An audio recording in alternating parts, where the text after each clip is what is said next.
Class তো নাকি?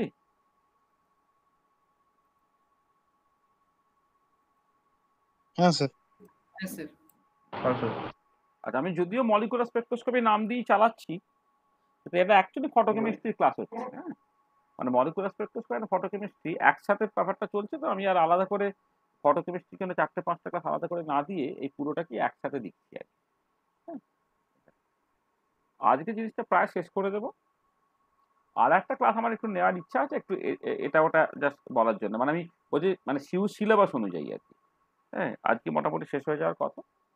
হ্যাঁ, এবারে এবারে আমার ওই যেটা মানে সিলেবাসে নেই, কিন্তু জ্যাম বা অন্যান্য সিলেবাসে আছে, সেটা হচ্ছে ইলেকট্রন রেজোনেন্স স্পেকট্রোস্কোপি, যেগুলো মানে এনএমআর ইএসআর, সেই জায়গাতে যাবো। তার জন্য আবার বেশ কিছুটা ব্যাকগ্রাউন্ড তৈরি করতে হবে, কারণ আমি যা কিছু আলোচনা করছি সবটা electric dipole moment induce transition, তখন আবার হবে হচ্ছে তোমার মানে magnetic dipole moment induce transition হবে, তো তখন তার জন্য কিছু ব্যাকগ্রাউন্ড আমাকে ক্লিয়ার করতে হবে, সেগুলো আমরা করবো আর কি আস্তে আস্তে।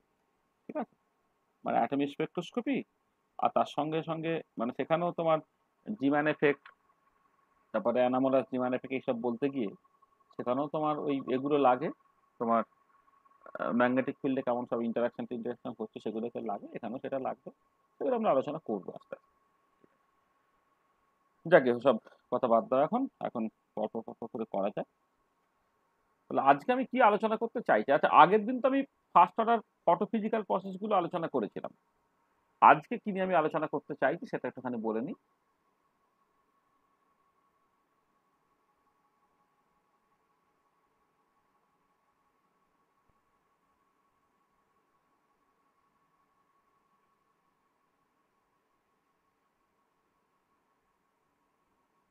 ওয়ান্ট টু ডিসকাস, আজকের তারিখটা হচ্ছে তোমার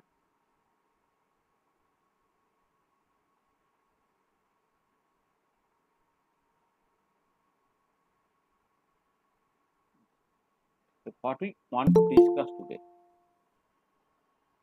তো আমরা আজকে যেটা নিয়ে বেসিক্যালি ডিসকাস করতে চাইছি সেটা হচ্ছে তোমার মানে কাইনেটিক্স অফ ফটোকেমিক্যাল রিয়াকশন, সেইটা নিয়ে আজকে আমাদের মূলত আলোচনাটা হবে। তো আজকে আমরা আলোচনা করতে চাইছি বেসিক্যালি কাইনেটিক্স অফ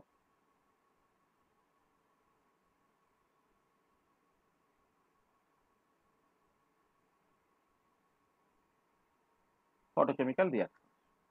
ঠিক আছে, এইটা আমাদের মূল আলোচনাটা হবে।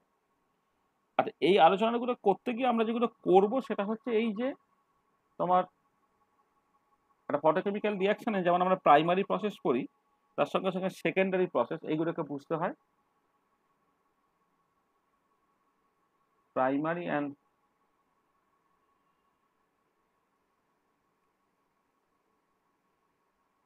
সেকেন্ডারি প্রসেসেস, এইগুলো আমরা আলোচনা করবো। প্রাইমারি প্রসেসটা আমরা অলরেডি আলোচনা করেছি, বেসিক্যালি মূলত আলোচনা করতে হবে সেকেন্ডারি প্রসেসটাকে নিয়ে। আচ্ছা, কোন একটা রিয়াকশনের কোয়ান্টাম ইল্ড বা কোয়ান্টাম এফিসিয়েন্সি বলে একটা টার্ম আছে, সেটা একটুখানি ভালো করে বুঝতে হবে।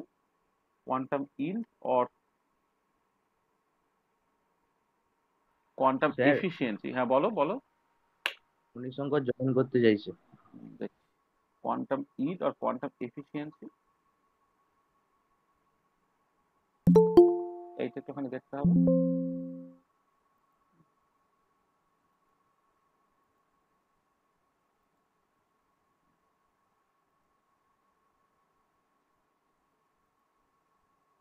এইটা নিয়ে আমি আলোচনা করবো। আচ্ছা, কোয়ান্টাম ইল্ড বা কোয়ান্টাম এফিসিয়েন্সি নিয়ে যখন আমি কথাবার্তা বলবো, তখন তুমি যেটা দেখবে যে প্রথমে যেটা করতে হয় না,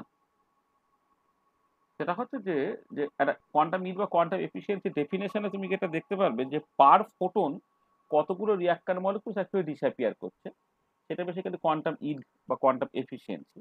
এর কতগুলো ফোটন অ্যাবজর্ব হয়েছে সেটা আমায় মাপতে হবে। সেটা মাপার যে মেথডটা আমরা এখানে ইউজ করবো সেটা কেমিক্যাল অ্যাক্টিনোমেট্রি, সেইটা একটুখানি বুঝতে হবে। কেমিক্যাল অ্যাক্টিনোমেট্রি বলে একটা ব্যাপার আছে।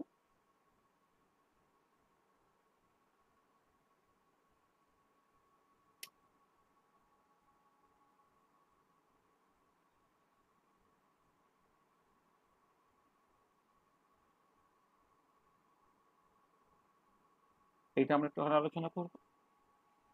আচ্ছা, এছাড়াও মানে এমনিতে দেখো কতগুলো সিম্পল রিয়াকশনস যেগুলো আমাদের সিলেবাসে আছে, হাইড্রোজেন আয়োডিন মিলে এইচআই তৈরি হওয়া রিয়াকশন বা হাইড্রোজেন ব্রোমিন মিলে এইচবিআর তৈরি হওয়া রিয়াকশন, এগুলো তো আমি আলোচনা করবোই। তার সঙ্গে সঙ্গে আমি দুটো ইম্পর্টেন্ট কনসেপ্ট জাস্ট একটুখানি দেখে নিতে চাইবো আর কি। হ্যাঁ, সেটা একটা হচ্ছে তুমি বলতে পারো ফটো স্টেশনারি স্টেট বা ফটো কেমিক্যাল ইকুইলিব্রিয়াম বলে একটা ব্যাপার আছে, সেইটা একটুখানি বুঝতে হবে। ফটো স্টেশনারি স্টেট পর এটাকে অনেক সময় ফটোকেমিক্যাল ইকুইলিব্রিয়াম বলা হয়।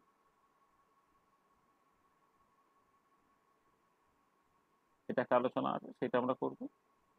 আচ্ছা, এবারে তোমার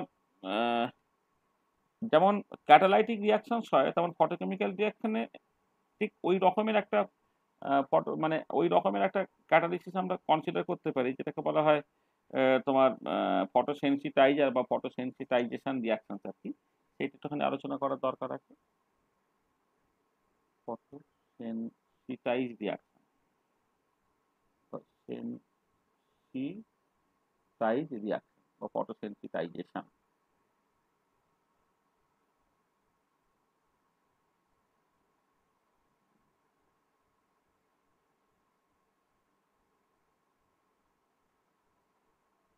রিয়াকশন এইটা দিয়ে আলোচনা করব। আর আমি এক্সাম্পলস দেবো কিছু রিয়াকশন যার ক্ষেত্রে তোমার কোয়ান্টাম মিলটাকে আমরা বের করতে চাইবো আর কি। হ্যাঁ, মানে ভ্যারিয়াস এক্সাম্পল।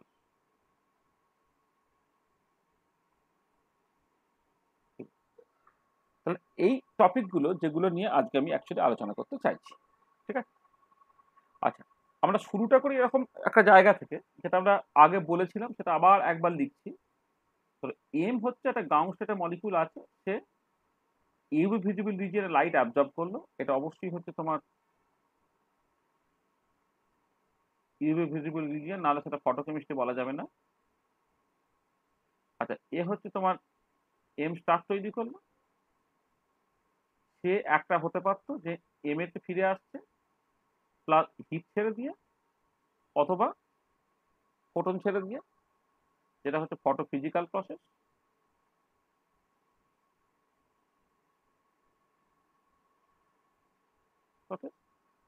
আর এই এক্সাইটেড এম সে যদি কোনো রিয়াক্টর মলিকুল পেয়ে যায়, আরো কোনো রিয়াক্টর পেয়ে যায় আর কি, হ্যাঁ, তাহলে তোমার একটা কেমিক্যাল রিয়াকশন করবে, মানে প্রোডাক্টে যাবে প্রোডাক্ট।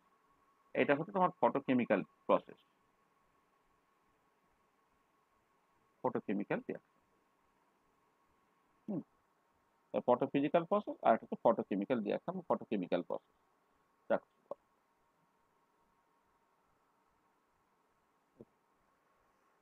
আচ্ছা, তাহলে এই যে তাহলে ফটোকেমিক্যাল রিয়াকশন যখন তুমি কনসিডার করছো, তার দুটো স্টেপ তোমাকে ভাবতে হচ্ছে। একটা হচ্ছে এম লাইট অ্যাবজর্ব করে এক্সাইটেড হওয়া, সেটা হচ্ছে প্রাইমারি প্রসেস।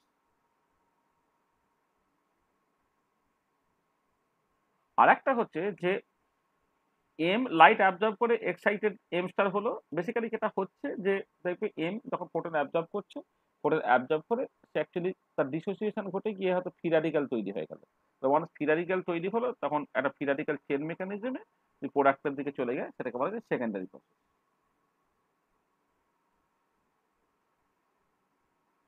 সেকেন্ডারি প্রসেস, তাহলে এই দুটো মিলে তোমার বেসিক্যালি ফটোকেমিক্যাল রিয়াকশনটা ঘটছে। এইটাকে নিয়ে জাস্ট আমরা আলোচনাটাকে করতে চাই। এবারে ফটো ফিজিক্যাল প্রসেস আমরা আগের দিন আলোচনা করে নিয়েছি, বাকি যে পার্টটা পড়ে আছে সেই পার্টটাকে নিয়ে আমরা একটা আলোচনা করছি। তাহলে এটা প্রথম ইম্পর্টেন্ট পয়েন্ট যে in a photochemical reaction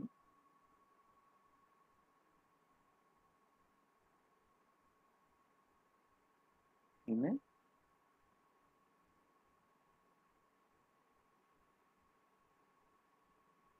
photochemical reaction there are two major steps. একটা হচ্ছে তোমার প্রাইমারি প্রসেস,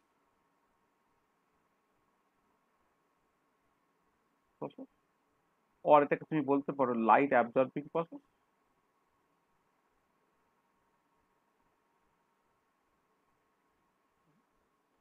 আর 2 নম্বর বলা হচ্ছে সেকেন্ডারি প্রসেস।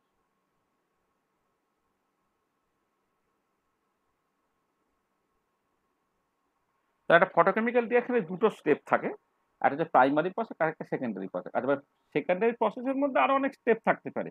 মানে এটা পিরিয়ডিক্যাল চেইন মেকানিজমে যদি ঘটে তাহলে তুমি জানো পিরিয়ডিক্যাল চেইন মেকানিজমে যেমন ইনিশিয়েশনটা হয়, সেই ইনিশিয়েশনটা হচ্ছে হয়তো প্রাইমারি প্রসেসের থ্রু দিয়ে হয়ে গেল, কিন্তু প্রোপাগেশন, টার্মিনেশন এবং প্রোপাগেশন নিশ্চয়ই একটা স্টেপে হবে সেরকম নয়, মাল্টিপল স্টেপসে ঘটতে পারে। এগুলো সব সেকেন্ডারি প্রসেসের মধ্যে পড়ছে আর কি। তাহলে প্রাইমারি প্রসেস নিয়ে কিন্তু আমরা মোটামুটি ভাবে আলোচনাটাকে করেছি। দেখো প্রাইমারি প্রসেস নিয়ে যখন তুমি আলোচনাটাকে করো,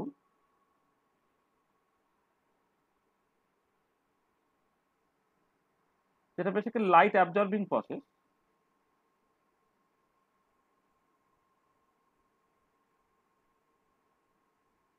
লাইট অ্যাবজর্বিং প্রসেস। আর it obeys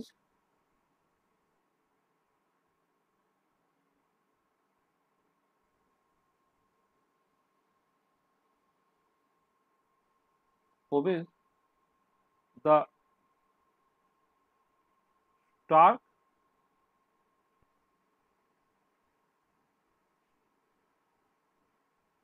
Einstein's law or law of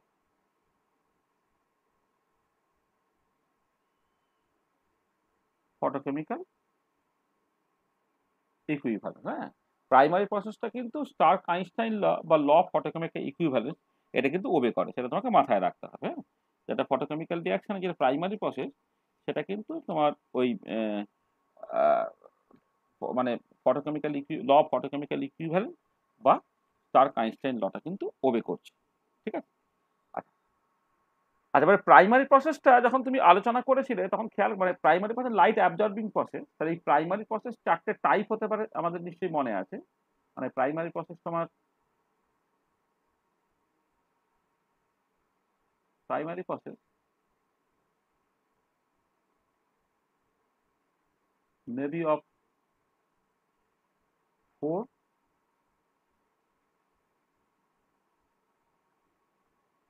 different types। আর এই চারটে ডিফারেন্ট টাইপ সেটা কিন্তু আমরা অলরেডি আলোচনা করেছিলাম। আমি এগুলো ডিটেলে বলছি না, একটা করে ছবি এঁকে তোমার কাছে দেখিয়ে দিচ্ছি। আচ্ছা, টাইপ 1-এ আমরা যেটা করেছিলাম সেটা হচ্ছে এই যে একটা গ্রাউন্ড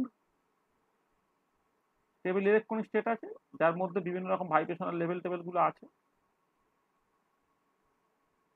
এটাকে এনার্জি প্লট করছো। আচ্ছা, এখানে একটা এক্সাইটেড স্টেবল ইলেকট্রনিক স্টেট আছে যেখানে তোমার বিভিন্ন ভাইব্রেশনাল লেভেলগুলো আছে। আচ্ছা, এবারে তোমার অবভিয়াসলি যখন ট্রানজিশনটা ঘটবে তখন ফ্র্যাঙ্ক কন্ডন প্রিন্সিপাল ওবে করবে। ফ্র্যাঙ্ক কন্ডন প্রিন্সিপাল ভার্টিক্যাল ট্রানজিশনটা ঘটলো। তার মানে দেখো এই পার্টিকুলার কেসে তোমার একটা স্টেবল গ্রাউন্ড ইলেকট্রনিক স্টেট আছে, এটা স্টেবল এক্সাইটেড ইলেকট্রনিক স্টেট আছে। আচ্ছা, এবার স্টেবল ইলেকট্রনিক স্টেট মানে হচ্ছে তোমার পোটেনশিয়াল এনার্জিতে তোমার একটা এখন মিনিমা থাকবে আর কি। আর এটা নিউক্লিয়ার মানে ইন্টারনিউক্লিয়ার সেপারেশন আর আমি প্লট করছি। আর তারপরে প্রথম টাইপে যেটা হলো দেখো যে যে গ্রাউন্ড স্টেবল গ্রাউন্ড ইলেকট্রনিক স্টেটের ভি ইকুয়াল টু 0 লেভেল থেকে এক্সাইটেড ইলেকট্রনিক স্টেটের মানে স্টেবল এক্সাইটেড ইলেকট্রনিক স্টেটের যে কোনো ভি লেভেলের ট্রানজিশনটা ঘটছে কিন্তু কখনই কন্টিনিউমে যাচ্ছে না। তার মানে শুধুমাত্র ডিসোসিয়েশনটা হচ্ছে, এই পার্টিকুলার ক্ষেত্রে কোনো ডিসোসিয়েশন ঘটছে না। No dissociation, no free radical. Dissociation না ঘটলে ফ্রি র্যাডিক্যাল মানে ফ্রি র্যাডিক্যাল তৈরি হচ্ছে না। যদি ফ্রি র্যাডিক্যাল তৈরি না হয় তাহলে সেকেন্ডারি প্রসেস পুরো একটা কেমিক্যাল ফটোকেমিক্যাল রিঅ্যাকশন, এটা সেকেন্ডারি প্রসেস, এটা ফ্রি র্যাডিক্যাল চেইন মেকানিজমে ঘটে, তাহলে সেই ইনিশিয়েশনটা হলো না। তাহলে উপায় নেই, এর ক্ষেত্রে কি হবে না ফটো ফিজিক্যাল প্রসেসটাই ঘটবে, ফটোকেমিক্যাল রিঅ্যাকশন কিন্তু ঘটবে না। এইটা একটা পোটেনশিয়াল ক্যান্ডিডেচার যে বেসিক্যালি তোমার ফটো ফিজিক্যাল প্রসেস ঘটায়, যে মানে এমটা এম স্টারে গেল কিন্তু কোনো ডিসোসিয়েশন ঘটলো না বলে ফ্রি র্যাডিক্যাল তৈরি হলো না, সেখানে সে কোনো রিঅ্যাকশনে যেতে পারছে না। তো সে কি করবে, সে জাস্ট ওই যে এক্সেস এনার্জিটা ভায়া হিট বা ভায়া লাইট সেখানে ছেড়ে দেবে, fluorescence phosphorescence internal conversion interstructure process এই ধরনের প্রসেসগুলো তুমি দেখতে পাবে। আচ্ছা, টাইপ 2-তে যেটা হয়েছিল এগুলো আমরা দু একটা ক্লাস আগে একবার আলোচনা করেছিলাম, তবে আরেকবার একটুখানি বলে নিচ্ছি কমপ্লিটনেসের জন্য। এদিকে ধরো তুমি এনার্জি প্লট করছো, এদিকে আর প্লট হচ্ছে, আবার এইরকম ভাবে একটা স্টেবল ইলেকট্রনিক স্টেট, এখানে ধরো একটা stable electronic state, stable ground electronic state, stable excited electronic state. এক্ষেত্রে বিভিন্ন তোমার ভাইব্রেশনাল লেভেলগুলো আছে। আর এবারে এইখানে যখন ট্রানজিশনটা ঘটলো, তখন কিন্তু এই যে V equal to zero level বা ground electronic state V equal to zero level থেকে চলে গেছে কোথায়, একেবারে কন্টিনিউমে। কন্টিনিউমে যেখানে এনার্জি লেভেলগুলো কিন্তু কন্টিনিউয়াস, এইটা। কারণ তোমার এখানে মানে ভাইব্রেশনাল এনার্জি বলে কিছু নেই, পুরোটা ট্রান্সলেশনাল এনার্জি, এটা কন্টিনিউয়াস এনার্জি লেভেল যেখানে সেখানে জাস্ট পৌঁছে গেছে। তাহলে মানে বেসিক্যালি কি হচ্ছে, এইখানে পৌঁছানোর মানে হচ্ছে মলিকুলার ডিসোসিয়েশন হয়ে গেল, মানে electronic excitation followed by molecular dissociation. তাহলে মলিকুলার ডিসোসিয়েশন, মানে এই পার্টিকুলার কেসে কিন্তু molecular dissociation takes place.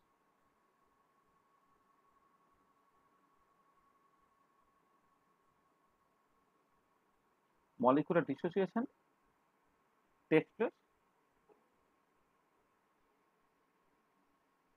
free radical is formed, free radicals are formed, আর ফ্রি র্যাডিক্যাল যদি তৈরি হয় তাহলে সে কি করবে, সে অন্য কোনো রিয়াকশন পেয়ে গেলে ফটোকেমিক্যাল রিয়াকশন করবে, সেক্ষেত্রে একটা ফটোকেমিক্যাল রিয়াকশন বা ফটোকেমিক্যাল প্রসেসের থ্রু দিয়ে যাবে। এটা হচ্ছে টাইপ 2 এর মতো, সেকেন্ড টাইপ যেটা। আচ্ছা, টাইপ 3 তে যেটা হচ্ছে,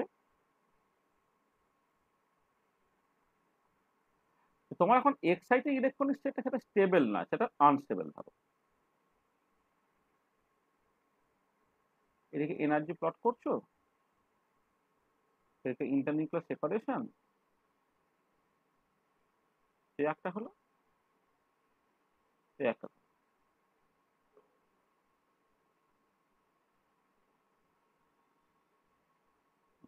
এটা স্টেবল গ্রাউন্ড ইলেকট্রনিক স্টেট, আচ্ছা stable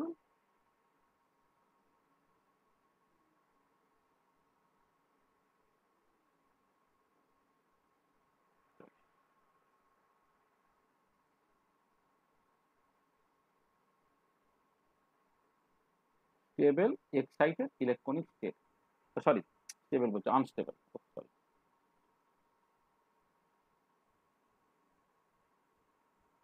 unstable excited electronic state. এটা যে স্টেবল গ্রাউন্ড ইলেকট্রনিক স্টেট, কিন্তু এক্সাইটেড ইলেকট্রনিক স্টেটটা কিন্তু আনস্টেবল। আচ্ছা, এই পার্টিকুলার কেসে যখন তোমার ফ্যান কন্ট্রোল প্রিন্সিপাল মেনে যখন ভার্টিক্যাল ট্রানজিশনটা হলো, উপায় না, তার ক্ষেত্রে ডিসোসিয়েশন ঘটবেই। তাহলে এখানে মলিকুলার ডিসোসিয়েশন এখানে টেক্স প্লেস,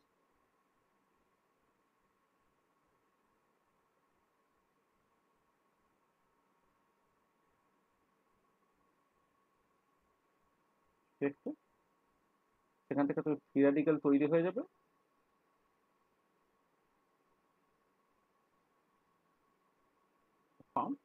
আর ফ্রি র্যাডিক্যাল তৈরি হয়ে গেলে ফটোকেমিক্যাল রিয়াকশন ঘটার একটা সুযোগ থাকবে, ফটোকেমিক্যাল রিয়াকশন। আর ফাইনালি যেটা টাইপ 4,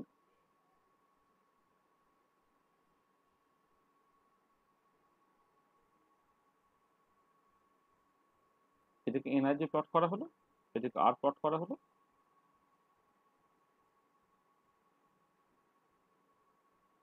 আচ্ছা, এইখানে তোমার প্রি ডিসোসিয়েশন করছে, একটা স্টেবল এবং একটা আনস্টেবল ইলেকট্রনিক স্টেট, তারা বেসিক্যালি কাট করছে। তাহলে আমার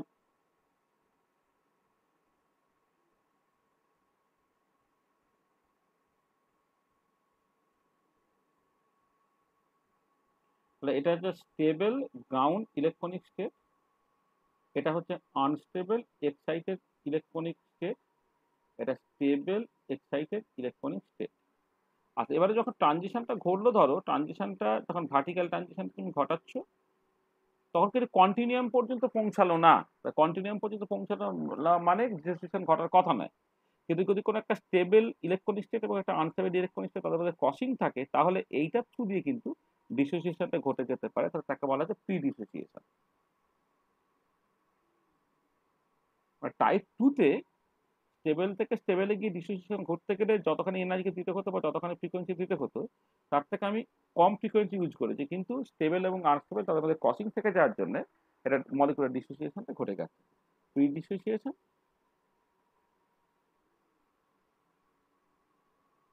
ফ্রি র্যাডিক্যালস আর ফর্ম, তো সেই জন্য তোমার এখান থেকে কি হবে, ফটোকেমিক্যাল রিয়াকশন ঘটবে। তাহলে দেখো এই যে চারটে প্রাইমারি প্রসেস আমি আলোচনা করলাম, এই চারটে প্রাইমারি প্রসেসের প্রথমটাই শুধুমাত্র ফটোফিজিক্যাল প্রসেস করবে, কারণ এখানে ফ্রি র্যাডিক্যাল তৈরি হচ্ছে না, কিন্তু পরের তিনটাতে কিন্তু তোমার ফটোকেমিক্যাল রিয়াকশন করতে পারে, কিন্তু কারণ প্রত্যেকটা ক্ষেত্রে তোমার ফ্রি র্যাডিক্যালটা তৈরি হয়েছে এটা। আর এবারে ওয়ান্স ফ্রি র্যাডিক্যাল তৈরি হলো, তারপরে কি হবে, তারপরে যেমন ফ্রি র্যাডিক্যাল চেন মেকানিজম এবং সেকেন্ডারি প্রসেসটা ঘটছে আর কি। তাহলে ওয়ান্স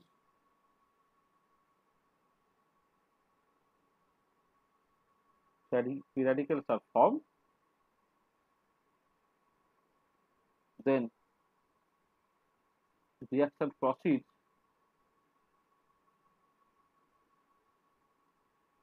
via free radical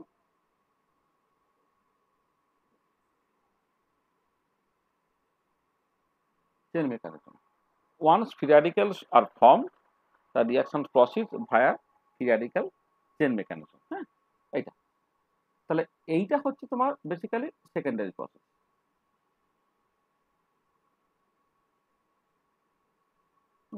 তাহলে ওয়ান্স ফ্রি র্যাডিক্যাল তৈরি হয়ে গেল, ফ্রি র্যাডিক্যাল তৈরি হয়ে যাওয়ার পরে তারপরে কিন্তু আর লাইটের কোনো দরকার নেই, তারপরে যেমন ডার্ক রিয়াকশন যেমন করে ঘটে সেই রকম করে তোমার পরের স্টেপগুলো ঘটবে। তোমার আসলে যেটা হয় যে থার্মাল তোমার চেন রিয়াকশনের ক্ষেত্রে শুরুতে ফ্রি র্যাডিক্যালটা কি করা হয় না, হিট দিয়ে জাস্ট তৈরি করে দেওয়া হয়। তাহলে তুমি মিথানে ক্লোরিনেশন কনসিডার করছো, তাহলে ক্লোরিন ফ্রি র্যাডিক্যাল দিয়ে রিয়াকশনটা ইনিশিয়েটেড হবে, তুমি ক্লোরিনটাকে ডিসোসিয়েট করবে হিট দিয়ে হতে পারে, কারণ হিট দিয়ে করে তুমি Cl2 ভেঙে গিয়ে Cl ডট তৈরি হয়ে গেলো, সেই Cl ডট মিথানের সঙ্গে রিয়াকশন করে free radical chain mechanism methyl chloride বা ডাইক্লোরোমিথেন ইত্যাদি ইত্যাদি তোমার তৈরি হচ্ছে আর এটা।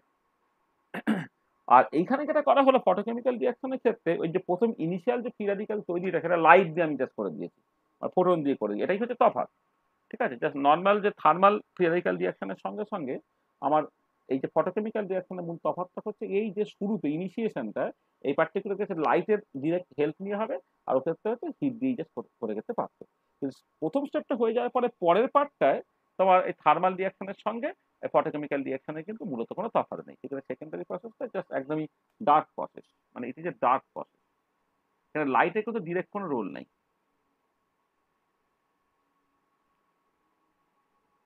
ডার্ক প্রসেস মানে হচ্ছে এখানে কোনো লাইটের ডিরেক্ট রোল নেই।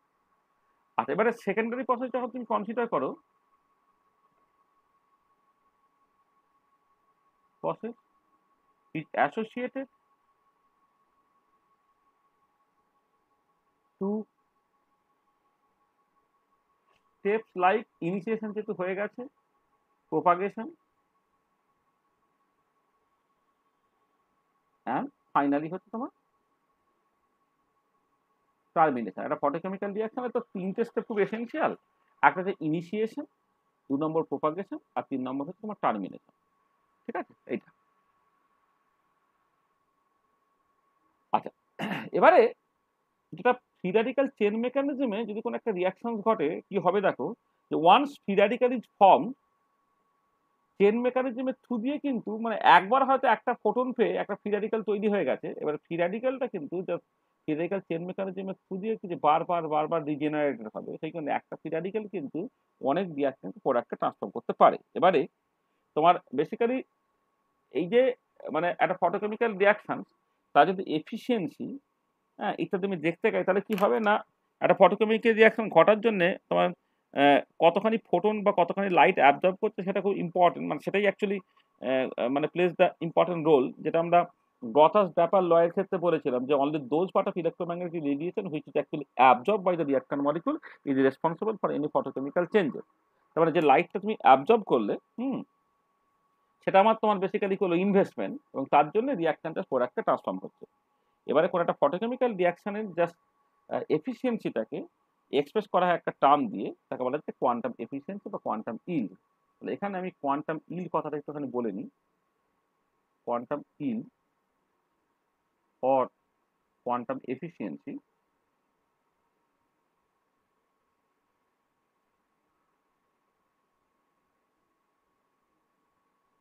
এটা। আচ্ছা, সেটাকে আমি এইরকম ভাবে ডিফাইন করছি যে মানে just efficiency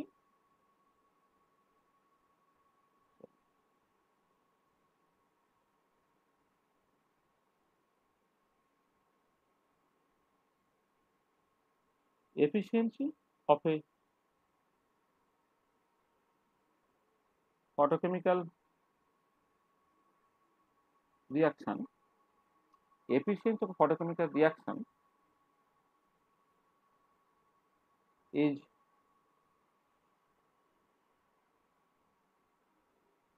expressed by a parameter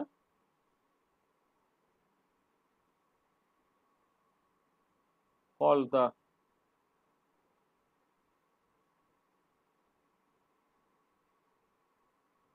quantum efficiency.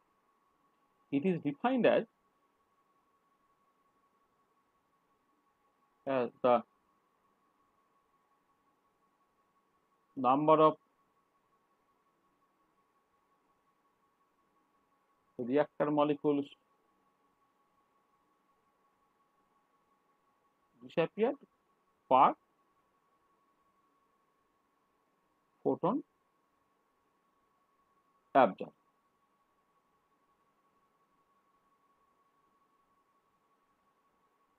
তাহলে দেখো quantum efficiency is defined as the number of reaction molecules disappear per photons absorb. মানে ব্যাপারটা কিরকম? আচ্ছা, কোয়ান্টাম এফিসিয়েন্সিকে ফাই দিয়ে এক্সপ্রেস করা হয়, সেটা হচ্ছে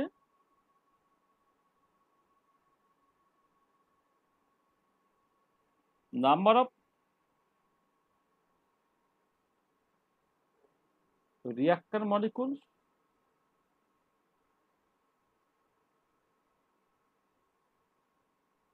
disappeared divided by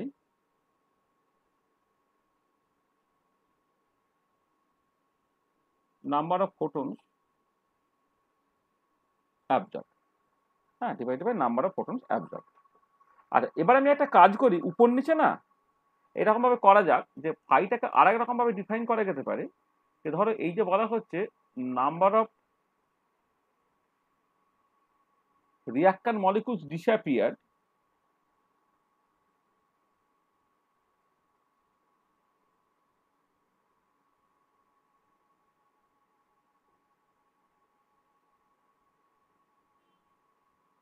এইটাকে আমি করে দিচ্ছি কি পার ইউনিট ভলিউম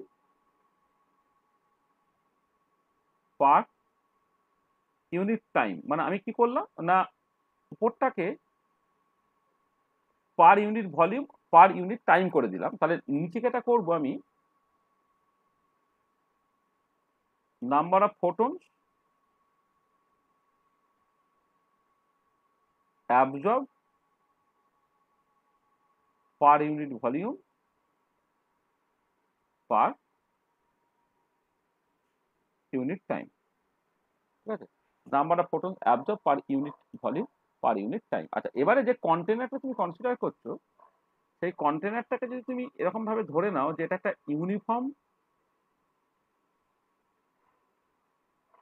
এটা একটা কিউব, যে কিউবের প্রত্যেকটা লেন্থ হচ্ছে 1 সেন্টিমিটার মানে ইউনিটি। তাহলে কি হচ্ছে, তার ভলিউমটা তখন 1 সেন্টিমিটার কিউব হবে, আর ক্রস সেকশনের এরিয়া যেটা সেটা হবে 1 সেন্টিমিটার স্কোয়ার। তার মানে এই ধরনের সিমেট্রিক কিউবিক কন্টেনার তুমি কনসিডার করো, তাহলে জাস্ট পার ইউনিট ভলিউম বলা আর per unit cross section area বলা জিনিসটা একই দাঁড়াচ্ছে। তাহলে এই যে number of photons absorb per unit time unit volume মানেই হচ্ছে পার ইউনিট ক্রস সেকশনের এরিয়া পার ইউনিট টাইম হয়ে যাবে। মানে নাম্বার অফ ফোটন মানে এই টাইপের যদি সিমেট্রিক কোনো একটা কিউবিক কন্টেনার তুমি নাও, যার লেন্থ হচ্ছে ইউনিট করে, তাহলে তার ভলিউমটা 1 সেন্টিমিটার কিউব আর ক্রস সেকশনাল এরিয়াটা হচ্ছে 1 centimetre square.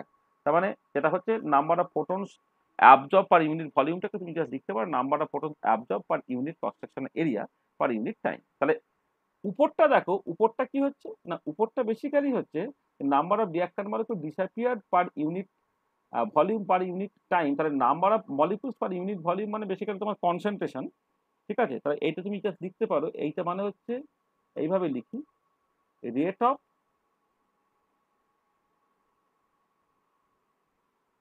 Disappearance of reactant, rate of disappearance of reactant divided by কি লিখতে পারো তুমি, I absorb, intensity of absorb light. মানে ইন্টেন্সিটি অফ অ্যাবজর্ব লাইট মানে যে number of photons absorb per unit time per unit cross sectional area, সেটা হচ্ছে intensity one I absorb, এটা আর কি। তাহলে জাস্ট তুমি এই কোয়ান্টাম এফিসিয়েন্সিটাকে rate of disappearance of reactant, এবার rate of disappearance of reactant তখন তুমি মোলটা করছো না, মানে এইখানে জাস্ট মানে rate of disappearance of reactant এই রেটটা তুমি number of molecules per unit volume per unit time সেই ফর্মে যদি এক্সপ্রেস করো, তাহলে just rate of disappearance of reaction by I absorb, সেটা তুমি কোয়ান্টাম মিলটাকে বুঝতে পারো। তাহলে অ্যাকচুয়ালি কোয়ান্টাম মিলটা বোঝার সবচেয়ে ভালো রাস্তা হচ্ছে এইটা। তুমি যদি দেখো যে 100টা ফোটন অ্যাবজর্ব করলো, তার জন্য জাস্ট কোনো একটা ধরো 1000টা রিঅ্যাকশন মলিকিউল প্রোডাক্টে ট্রান্সফর্ম হয়ে গেল, তাহলে কোয়ান্টাম মিল হয়ে গেল 10। পার ফোটন কতগুলো রিঅ্যাকশন মলিকিউল প্রোডাক্টে ট্রান্সফর্ম হচ্ছে, হ্যাঁ, সেইটা হচ্ছে তোমার কোয়ান্টাম মিল। সেইটাকে এইরকম ভাবে লেখা যায় যে rate of disappearance of reaction by I absorb, সেটা হচ্ছে তোমার কোয়ান্টাম মিলটা দিচ্ছে।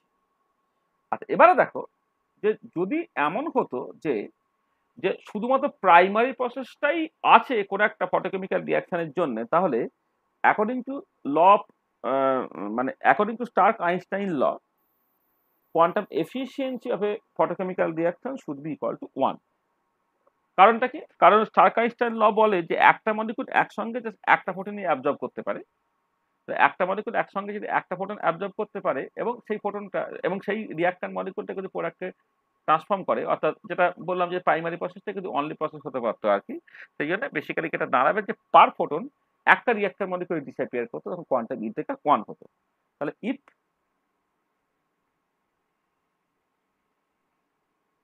Primary process be the only process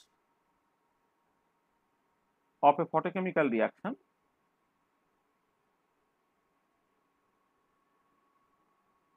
then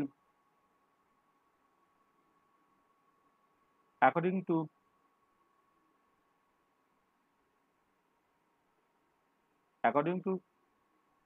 Stark-Einstein law,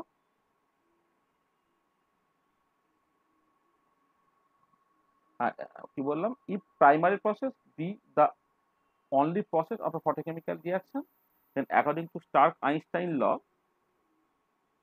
quantum efficiency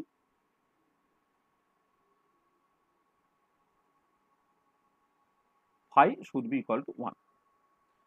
দেখো তাহলে স্টার্ক আইনস্টাইন ল বলে কি একটা মলিকুল একটা ফোটন অ্যাবজর্ব করে, তাহলে পার ফোটন কতগুলো রিঅ্যাক্টর মলিকুল ডিসঅ্যাপিয়ার করবে, জাস্ট একটাই, মানে কোয়ান্টাম এফিসিয়েন্সিটা জাস্ট তোমার 1 হওয়ার কথা। আচ্ছা, বাস্তবে দেখা যায় যে কোয়ান্টাম এফিসিয়েন্সি কিন্তু যে সবসময় এক নয়, কোয়ান্টাম এফিসিয়েন্সি একের বেশি কম ইত্যাদি হতে পারে, যে but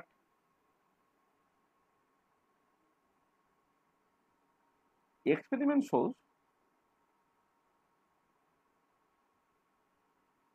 that phi may be greater than 1 and less than 1. phiটা তোমার greater than 1 হতে পারে, less than 1 হতে পারে, but experiment shows that phi may be greater than 1 or less than 1. একের থেকে বেশি হতে পারে, একের থেকে কমও হতে পারে।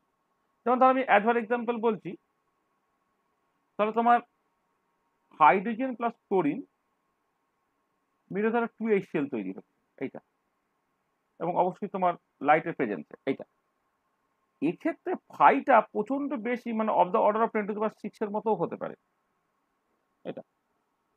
আবার উল্টো দিকে ধরো আমি এই পরে আমি এক্সাক্ট রিয়াকশনটা বলবো, যে তোমার একে বলা হয় যে কেমিক্যাল অ্যাক্টিনোমেট্রি থেকে রিয়াকশনটা অ্যাকচুয়ালি ব্যবহার করা হয়, যেখানে অক্সালিক অ্যাসিডের ডিসোসিয়েশনটা ঘটছে আর কি। ঠিক আছে, তাহলে যেটা হচ্ছে reaction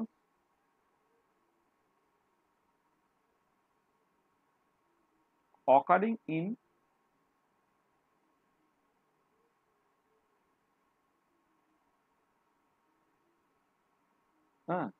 reaction occurring in chemical actinometry।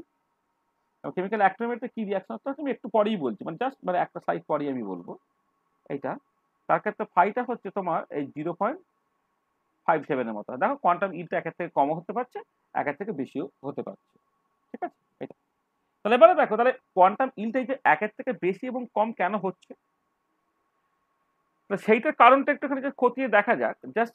মানে যদি মেজর কারণটাকে বলো, রিজন ফর ফাইটা লেস দ্যান 1, এর যে মূল কারণটা, মানে এটা মানেটা কি, এটা মানে বেসিক্যালি ফোটন অ্যাবজর্ব করা হয়েছে কিন্তু রিঅ্যাকশন প্রোডাক্টে ট্রান্সফর্ম হয়নি।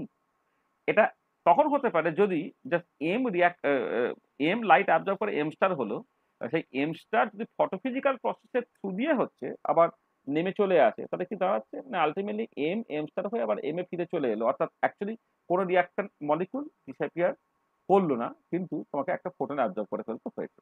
তার মানে it is the photophysical process.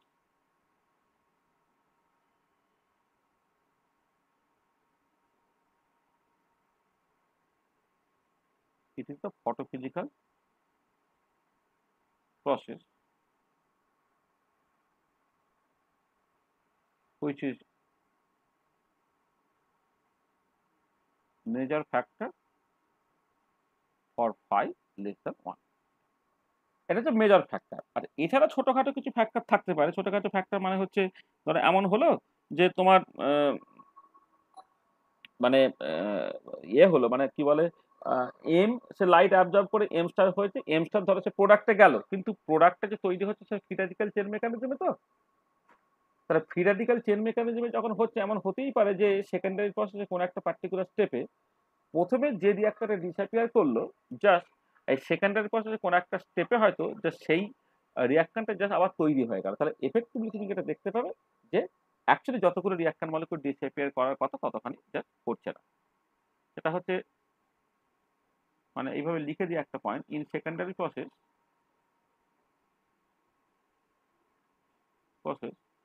the reactant may be reproduced। এমন হতেই পারে যে তোমার সেকেন্ডারি প্রসেসে তখন ওয়ান অফ দ্য স্টেপসে যে রিঅ্যাক্টর মলিকুল প্রথমে ডিসঅ্যাপিয়ার করছে সেটা আবার তৈরি হয়ে যেতে পারে, এটা হতে পারে। আর তুমি যদি reason for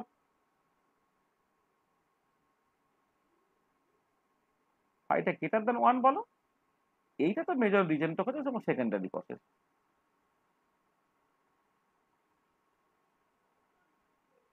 secondary process which proceed via free radical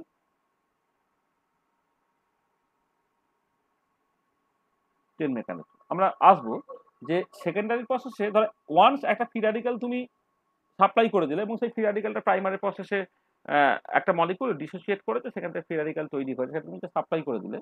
এবার সেকেন্ডারি বা ডার্ক প্রসেসে তুমি যেটা দেখতে পাবে যে ওই একটা ফ্রি র্যাডিক্যাল সে কিন্তু চেন রিয়াকশনের থ্রু দিয়ে অনেক রিয়াক্টর মলিকুলকে প্রোডাক্টে ট্রান্সফর্ম করতে পারে, এবং তার জন্য ফাইটা অ্যাকচুয়ালি গ্রেটার দেন 1 হতে পারে।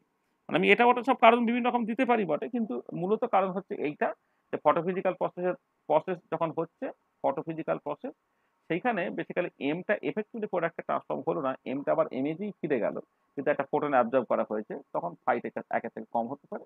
আর যখন সেকেন্ডারি প্রসেস যেখানে পিরিয়ডিক্যাল চেন মেকানিজম অনেক রিঅ্যাকশন যখন প্রোডাক্টে ট্রান্সফর্ম হয়ে গেল, মানে অনেক রিঅ্যাকশনকে সে বেসিক্যালি প্রোডাক্টে ট্রান্সফর্ম করতে পারে, ইন দ্যাট কেস তোমার কোয়ান্টাম ইলটা একের থেকে বেশি হতে পারে। আর এবারে কথাটা হচ্ছে যেটা, সেটা হচ্ছে এই যে ধরো যখন তুমি কোয়ান্টাম ইলটাকে ডিফাইন করছো, কোয়ান্টাম ইল বাই ডেফিনেশন হচ্ছে number of reactor molecule disappear by number of photons absorb. এই নাম্বার অফ ফোটনস অ্যাবজর্ব সেটা তুমি বের করবে কি করে? এই নাম্বার অফ ফোটনস অ্যাবজর্ব এইটা বের করা হবে যে মেথড দিয়ে, সেটাই হচ্ছে তোমার basically chemical অ্যাক্টিনোমেট্রি।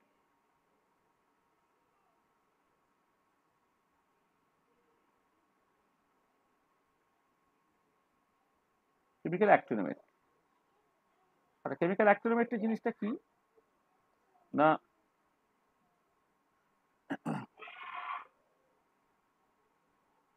this is a technique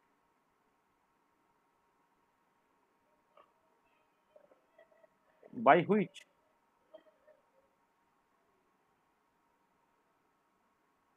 we can find the number of photons. So it is a technique by which we can find the number of photons absorbed. কতগুলো ফোটন অ্যাবজর্ব হয়েছে সেটাকে তুমি just মাপতে পারো। আর তার জন্য তোমাকে কি করতে হচ্ছে, আগে দেখো আমি কেন নাম্বার অফ ফোটনস কতগুলো অ্যাবজর্ব হয়েছে সেটা জানতে চাইছি, কারণ কোয়ান্টাম ইট বলতে গেলে number of reaction molecule disappear divided by হচ্ছে নাম্বার অফ ফোটনস তোমার লাগবে। তাই সেখানে নাম্বার অফ ফোটনস কতগুলো অ্যাবজর্ব হয়েছে সেটা কিন্তু ভীষণ ভীষণ ইম্পর্টেন্ট। সেখানে আমি দেখছি যে মানে সেই জন্য অ্যাকচুয়ালি এরকম একটা মেথড জানার দরকার আছে যা দিয়ে তুমি just number of photons absorb সেটাকে দেখতে পারো, সেটাকে মানে ক্যালকুলেট করতে বা মেজার করতে পারো। আর কেমিক্যাল অ্যাক্টিনোমেট্রি যেটা করা হচ্ছে যে আমরা যে এ photochemical reaction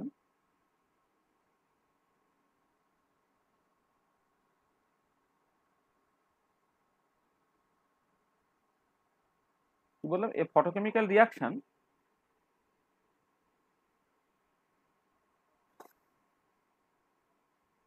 with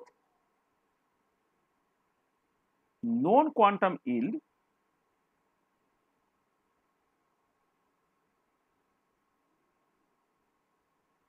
has to be used.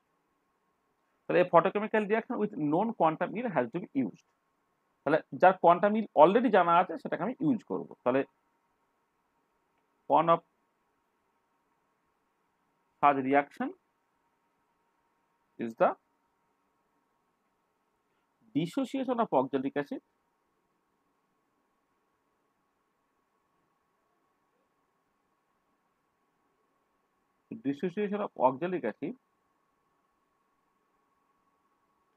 sensitized by uranyl ion. তাহলে যে রিয়াকশনটা আমি এখানে কাজে লাগাবো মানে মানে দেখো তাহলে কেমিক্যাল অ্যাক্টিনোমেট্রিক একটা মূল ব্যাপার, তুমি জাস্ট একটা ফটোকেমিক্যাল রিয়াকশন ব্যবহার করবে অফ নন কোয়ান্টাম ইল্ড, যার কোয়ান্টাম ইল্ডটা তোমার জানা আছে।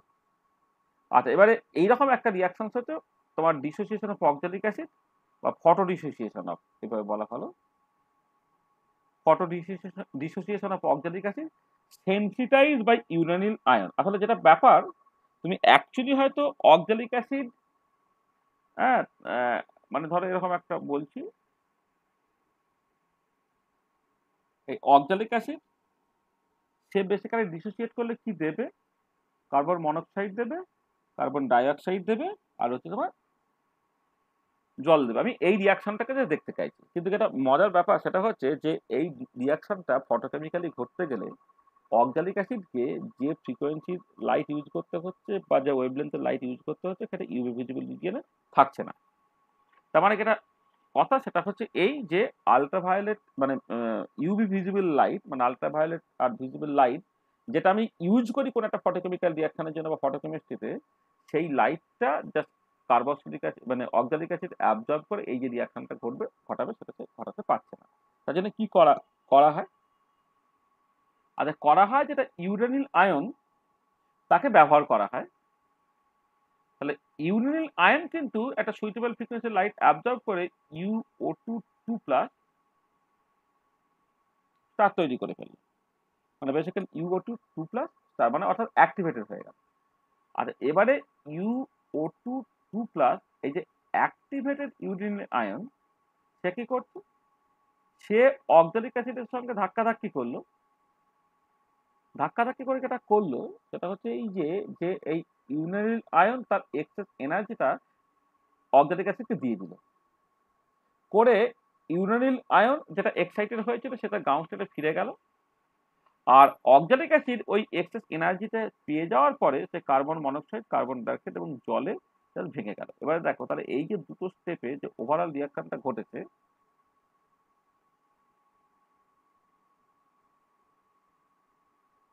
ওভারঅল রিয়াকশন যেটা ঘটেছে সেটা হচ্ছে এইটা। তো দেখো কি করলাম, যে অক্সালিক অ্যাসিডের ফটো ডিসোসিয়েশন দেখছি, কিন্তু অক্সালিক অ্যাসিড সে যে ফ্রিকোয়েন্সির লাইট পেলে, ইউভি ভিজিবল রিজিয়নে যে ফ্রিকোয়েন্সির লাইট পেলে সে ডিসোসিয়েটটা করবে, সেই লাইটটা সে নিতে পারছে না বা আমি দিতে পারছি না। তখন যেটা করা হচ্ছে, ইউরেনিল আয়ন সেটাকে একটা ফরেন সাবস্টেন্স হিসেবে ব্যবহার করা হচ্ছে। তার রোলটা কি? সে যেমন কোন একটা রিয়াকশনে ক্যাটালিস্ট যে রোল প্লে করে, ঠিক সেরকম একটা ব্যাপার, যে ইউরেনিল আয়ন সে লাইট অ্যাবজর্বিং ফিজিক্সের রোলটা প্লে করছে। ইউরেনিল আয়ন সে লাইট অ্যাবজর্ব করে সে এক্সাইটেড হলে, এবং সেই এক্সাইটেড ইউরেনিল আয়ন সে অক্সালিক অ্যাসিডকে ওই এনার্জিটা সাপ্লাই করে দিয়ে সে নিজে গ্রাউন্ড স্টেটে নেমে গেল, আর অক্সালিক অ্যাসিড মাঝপথে ডিসোসিয়েট করে গেল কার্বন মনোক্সাইড, কার্বন ডাইঅক্সাইড এবং জলীয় বাষ্প, এবং ওভারঅল রিয়াকশনটা হচ্ছে এইটা। আচ্ছা, এর যে quantum yield,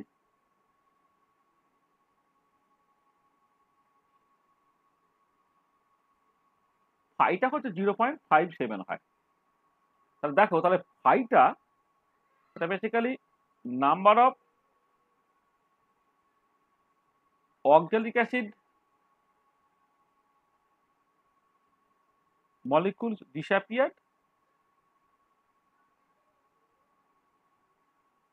by number of photons absorbed। তাহলে এই ইকুয়েশন থেকে আমার দরকার কি? নাম্বার অফ photons absorbed কত হবে না, number of oxalic acid molecules disappeared divided by হচ্ছে তোমার 5। তাহলে দেখো, তার এইখান থেকে তুমি যার নাম্বার অফ ফোটনস অ্যাবজর্ব বের করে ফেলতে পারবে, কারণ ফাইটা তোমার এই পার্টিকুলার ক্ষেত্রে জানা আছে। আচ্ছা, এবার number of oxalic acid molecule disappear, সেটা পটাশিয়াম পারম্যাঙ্গানেট দিয়ে টাইট্রেশন করে তুমি পেয়ে যাবে। তাহলে এখানে লিখে দিই, number of oxalic acid molecules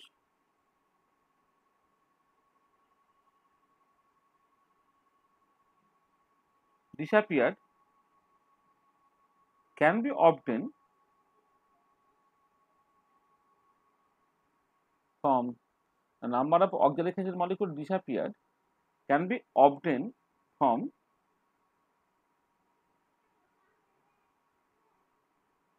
পারম্যাঙ্গানোমেট্রি। মানে পটাশিয়াম পারম্যাঙ্গানেট দিয়ে টাইট্রেট করে তুমি জাস্ট অক্সালিক অ্যাসিড কত করে ডিসঅ্যাপিয়ার করেছে সেটা তুমি যে পেয়ে যেতে পারবে। দেখো, এই হচ্ছে তোমার কেমিক্যাল অ্যাক্টিনোমেট্রি। কেমিক্যাল অ্যাক্টিনোমেট্রি একটা টেকনিক, যে টেকনিক দিয়ে নাম্বার অফ ফোটনস অ্যাবজর্ব তুমি বের করতে পারবে। আচ্ছা, এর জন্য তোমাকে যেটা করতে হচ্ছে, একটা ফটোকেমিক্যাল রিয়াকশন ইউজ করতে হচ্ছে, যে ফটোকেমিক্যাল রিয়াকশনে তোমার কোয়ান্টাম ইল্ড অলরেডি জানা আছে। এরকম রিয়াকশন যেটা আমরা ব্যবহার করছি সেটা হচ্ছে অক্সালিক অ্যাসিডের photodissociation sensitize by uranyl ion. তার মেকানিজমটা আমি লিখেছি, সেখান থেকে তোমার নাম্বার অফ ফোটনস অ্যাবজর্ব কেমন করে বের করতে হবে আমি তোমাকে একটু দেখিয়ে দিয়েছি। ঠিক আছে, কি পরিষ্কার তো? কোনো অসুবিধা নেই তো?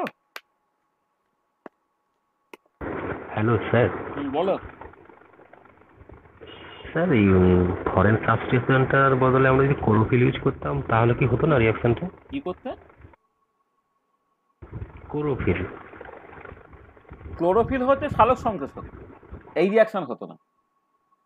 হ্যাঁ, মানে ফটোসেন্সিটাইজ রিয়াকশনের ওয়ান অফ দ্য মানে one natural example of photosensitize reaction হচ্ছে ফটোসিনথেসিস, যেখানে কার্বোহাইড্রেট সিনথেসিসটা হচ্ছে আর কি। হ্যাঁ, সেইখানে কিন্তু তোমার ওই ক্লোরোফিলটা, মানে গাছের পাতায়, সবুজ পাতায় ক্লোরোফিল যেটা, এই ক্লোরোফিল সে অ্যাকচুয়ালি তোমার ফটোসেন্সিটাইজারের রোলটা প্লে করবে। এখানে যেমন ইউরানিল আয়ন তুমি ব্যবহার করেছো, ওখানে তোমাকে ক্লোরোফিল ব্যবহার করতে হবে আর মানে ক্লোরোফিলটা সেখানে ওই ফটোসেন্সিটাইজারের রোলটা প্লে করে সেখানে। ঠিক আছে, মানে অক্সালিক অ্যাসিড ক্লোরোফিল থেকে এনার্জি নিতে পারবে না। ঠিক আছে, হ্যাঁ বলো। স্যার বলছি যে স্যার এই যে ফাইটা যে স্যার 0.57 মানে তো স্যার এটা নোন, মানে আগে থেকে স্যার এটা আমাকে জেনে রাখতে হবে তাই তো? তারপর আমি স্যার এই অ্যাক্টিনোমেট্রিটা করতে পারবো। হ্যাঁ, একদমই তাই, একদমই তাই। তাহলে স্যার এই রিঅ্যাকশনের যে মানে যেটা হচ্ছে স্যার এই ফাইটা, সেটা স্যার কিভাবে জানা যাবে? মানে এটা কি স্যার থিওরিটিক্যালি মানে? না না, থিওরিটিক্যাল না, এটা অনেক স্পেকট্রোস্কোপিক টেকনিক আছে। এটা তো একটা কেমিক্যাল টেকনিক বলা হলো, একটা কেমিক্যাল টেকনিক বলা হলো। এবারে পরবর্তীকালে লেজার ইত্যাদি আবিষ্কৃত হয়ে যখন গেছে, তখন তুমি জাস্ট এক্স্যাক্টলি কতটা ইন্টেন্সিটি লাইট তুমি দিচ্ছ সেটা তোমার কাছে জানা থাকবে আর কি। হ্যাঁ, সেখান থেকে কতগুলো রিয়াক্টর মলিকুল প্রোডাক্টে ট্রান্সফর্ম হয়েছে সেটা তুমি দেখতে পাবে আর কি। মানে কোয়ান্টাম ইল বের করার একমাত্র, মানে কোয়ান্টাম ইল বলছি, মানে তোমার নাম্বার অফ ফোটনস অ্যাবজর্ব, সেটা বের করার একমাত্র রাস্তা হচ্ছে কেমিক্যাল অ্যাক্টিনোমেট্রি নয়। ধরো এখন তো বিভিন্ন রকমের স্পেকট্রোস্কোপিক টেকনিক হয়ে গেছে। এবার স্পেকট্রোস্কোপিতে লেজার আবিষ্কৃত হয়ে যাওয়ার পরে না, তুমি অ্যাকচুয়ালি কোন ইন্টেন্সিটির লেজার দিচ্ছ সেইটা জানলে তুমি পরিষ্কার বুঝে যাবে কতগুলো ফোটনস দিচ্ছ, এবং সেখান থেকে কতগুলো অক্সালিক অ্যাসিড মলিকুল ডিসঅ্যাপিয়ার করছে আর কি। সেটা তো পারম্যাঙ্গানেট দিয়ে টাইটেট করে বা ইত্যাদি করে তুমি পেয়ে যাবে আর কি। সেই জন্য ওই রকম ভাবে কোনো একটা স্পেকট্রোস্কোপিক টেকনিক ইউজ করে কিন্তু কোয়ান্টাম ইল্ড এইটা প্রথমবারের জন্য তুমি বের করে নিতে পারবে। ঠিক আছে, হ্যাঁ স্যার। এটা আচ্ছা চল। আচ্ছা তাহলে আমরা এই কোয়ান্টাম ইল্ড জাস্ট দু একটা রিয়াকশনের ক্ষেত্রে একটুখানি জাস্ট কোষে দেখাই তোমার। ধর আমি একটা রিয়াকশন কনসিডার করছি, ডিকম্পোজিশন অফ HI, এরকম একটা রিয়াকশনটা আমি নিয়ে শুরু করি। Decomposition of HI। আচ্ছা, এখানে মেকানিজমটা কিরকম না, HI আচ্ছা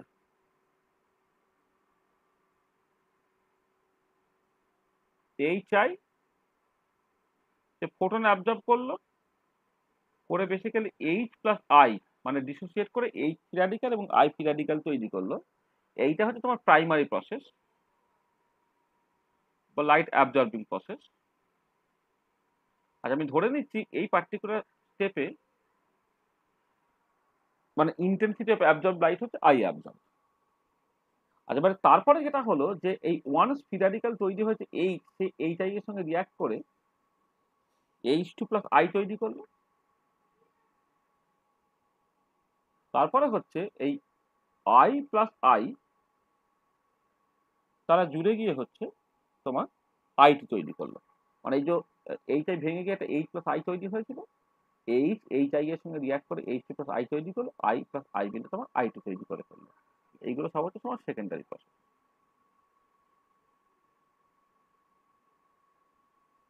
সেকেন্ডারি প্রসেস এটা। আর আমরা প্রথমে এইটুকু জাস্ট প্রথমে আলোচনা করি। ধরে নাও এই এই প্রথম স্টেপটার আমি কোনো রেট কনস্ট্যান্ট লিখছি না, কারণ এটা থার্মাল রিঅ্যাকশনের মতো কোনো রেট কনস্ট্যান্ট লেখার দরকার নেই। তার কারণটা আমি বলে দিচ্ছি। দেখো, মানে এই rate of the primary process is very very important. সেটা হচ্ছে যে গ্রথাস ড্যাপার ল বলেছে কি না, কতগুলো রিয়াক্টর ইনভলভ আছে বা কতখানি লাইট দিচ্ছে সেটা ইম্পর্টেন্ট না। ইম্পর্টেন্ট হচ্ছে কি না, ইম্পর্টেন্ট হচ্ছে যে কতখানি লাইট অ্যাকচুয়ালি অ্যাবজর্ব হয়েছে। তাহলে only those part of electromagnetic radiation which is actually absorbed by the reactant molecules are responsible for any photochemical changes. আর অ্যাট দ্য সেম টাইম তুমি যেটা দেখতে পাচ্ছ সেটা হচ্ছে যে একটা মলিকুল একটা ফোটন অ্যাবজর্ব করে। সেই জন্য যেটা ভীষণ ইম্পর্টেন্ট পয়েন্ট সেটা হচ্ছে যে প্রাইমারি প্রসেসের যে রেটটা, মানে rate of the primary process of a reaction এইভাবে লিখলে মাইনাস ডি, মানে বা আমি এইভাবে লিখি,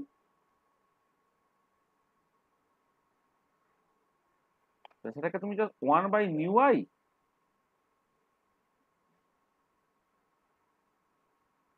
একদম একদম এইটার জন্য করে ফেলি, মানে একদম স্পেসিফিক্যালি এইটার জন্য করে ফেলি, মানে মাইনাস ডি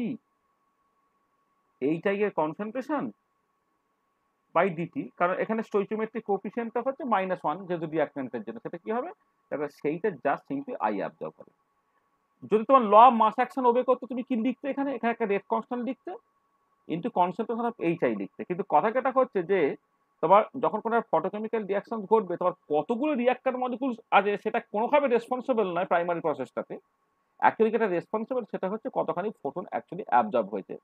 হ্যাঁ, সেই জন্য এটা হচ্ছে জাস্ট থার্মাল যে সমস্ত রিয়াকশন তার সঙ্গে এটা হচ্ছে মূল তফাৎ। সেটা rate of primary process of a reaction, সেটা minus D HI by D, সেটা হচ্ছে I অ্যাবজর্ব, তার সঙ্গে সমান হয়ে গেল এটা। আর বাকিগুলো হচ্ছে মানে secondary processes follow the law of mass action, মানে ভরক্রিয়ার সূত্র যেমন অ্যাজ ইউজুয়াল ওবে করে সেইটা। তাহলে এখানে দেখো তুমি জাস্ট একবারে যদি আমি রেট অফ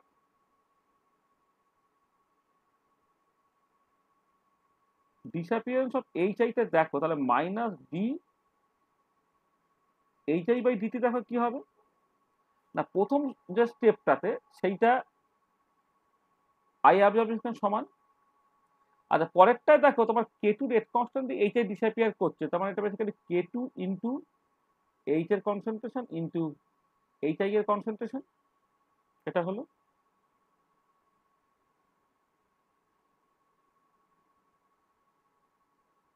এটা তাহলে দেখো আমি এই দুটো স্টেপই এখানে কাছে দেখতে পাচ্ছি, যে একটা হচ্ছে যে আই অ্যাবজর্ব, মানে প্রথম স্টেপে এইচআই ডিসঅ্যাপিয়ার করছে, সেকেন্ড স্টেপে এইচআই ডিসঅ্যাপিয়ার করছে। প্রথম স্টেপে তুমি জাস্ট একটা রেট কনস্ট্যান্ট কে ওয়ান ইন্টু এইচআই এরকম ভাবে লিখতে পারবে না, কারণ এটা ফটোকেমিক্যাল প্রসেস বলে হচ্ছে। প্রাইমারি প্রসেসে তোমার rate of the reaction I অ্যাবজর্বের সঙ্গে সমান হয়ে গেল। সেকেন্ড স্টেপ যেটা, সেটা as usual k two into H এর কনসেন্ট্রেশন, এইচআই এর কনসেন্ট্রেশন, এইটা। আচ্ছা এবারে যেটা কথা হচ্ছে যে মানে এই এই যে rate of disappearance of HI বের করতে গেলে তোমার এইচ এর কনসেন্ট্রেশনটা লাগছে, তার জন্য আমি স্টেডি স্টেট অ্যাপ্রক্সিমেশন ইউজ করবো, কারণ এইচটা হচ্ছে এখানে অ্যাক্টিভেটেড কমপ্লেক্স। তাহলে স্টেডি স্টেট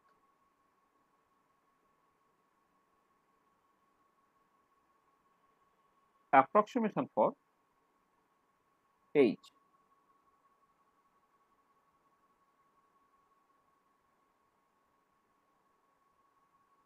ফর এইচ কি হবে না, ডি এইচ এর কনসেন্ট্রেশন বাই ডিটি। আচ্ছা এইচটা তৈরি হচ্ছে প্রথম স্টেপে আই অবজার্ভ 2 দিয়ে, সেকেন্ড স্টেপে ডিসঅ্যাপিয়ার করেছে minus k two H into HI, এইটা this is actually equal to তোমার 0। মানে স্টেডি স্টেট অ্যাপ্রক্সিমেশন তো তাই বলে যে একটা অ্যাক্টিভেটেড কমপ্লেক্স এইচ, হ্যাঁ, তার rate of change is concentration সেটা কিন্তু দিনের শেষে তোমার 0 হবে। তাহলে প্রথম স্টেপে জাস্ট এইচটা তৈরি হচ্ছে আই অবজার্ভ দিয়ে, আর সেকেন্ড স্টেপে সেটা ভেঙে যাচ্ছে k two into H into HI এটা দিয়ে, ঠিক আছে। তাহলে এবার আমি যদি ওইটা মানে এখান থেকে জাস্ট তুমি লেখো যে মানে এটা যদি 0 হয়ে যায়, তাহলে কি দাঁড়াচ্ছে না, আই অ্যাবজর্ব ইকুয়াল টু হয়ে গেল কে টু ইন্টু এইচ এর কনসেন্ট্রেশন ইন্টু এইচআই এর কনসেন্ট্রেশন। মানে এইটা যদি 0 হয়ে যায়, তাহলে আই অ্যাবজর্বটা কি হবে, কে টু ইন্টু এইচ এর কনসেন্ট্রেশন এইচআই এর কনসেন্ট্রেশন, এইটা। আর এবারে সেইটা হচ্ছে আমি জাস্ট ইকুয়েশন 1 এ বসিয়ে দিলাম। ধরো এইটা যদি তোমার 1 নম্বর ইকুয়েশন হয়, এটা যদি 2 নম্বর ইকুয়েশন হয়, তা 2 নম্বর ইকুয়েশন থেকে তুমি পেলে কি না, বেসিক্যালি এই জিনিসটা পেলে। এবারে ফ্রম ইকুয়েশন 1 and 3 কি হচ্ছে, ফ্রম ইকুয়েশন 1 and 3 সেটা হচ্ছে minus D HI by dt, দেখো এটা হয়ে গেল 2 ইন্টু আই অবজার্ভ, ঠিক আছে। এই যে এখানে আই অবজার্ভ অলরেডি ছিল, আর কে টু এইচ এইচআই সেটা বেসিক্যালি আই অবজার্ভের সঙ্গে আমি বসিয়ে দিলাম। বসিয়ে দিলে কি দাঁড়াচ্ছে, মাইনাস ডিএইচআই বাই ডিটি হয়ে গেল 2 ইন্টু আই অবজার্ভ। তাহলে কোয়ান্টাম মিলটা আমি কি করে লিখবো, ফাইটা তো জাস্ট এইটাই minus D HI by dt, মানে rate of disappearance of reaction by I observe, এটা কত হলো, এটা কিন্তু 2 হয়ে গেল। তাহলে দেখো এই একটা পার্টিকুলার রিঅ্যাকশন যেখানে কোয়ান্টাম ইল কিন্তু 1 এর থেকে বেশি হতে পারছে, কোয়ান্টাম ইল তোমার 2 এর কাছে দাঁড়াচ্ছে।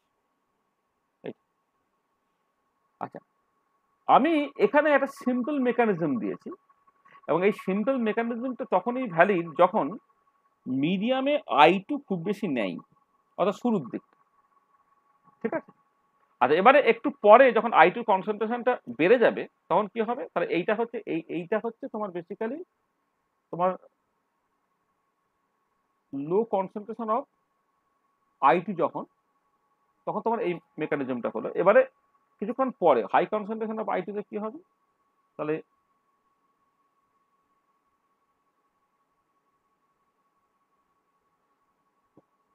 হাই কনসেন্ট্রেশন অফ I2 তে কি হচ্ছে, একটা স্টেপ এখানে বেড়ে যাচ্ছে, তখন যেটা হচ্ছে এইটাই সে যেমন লাইট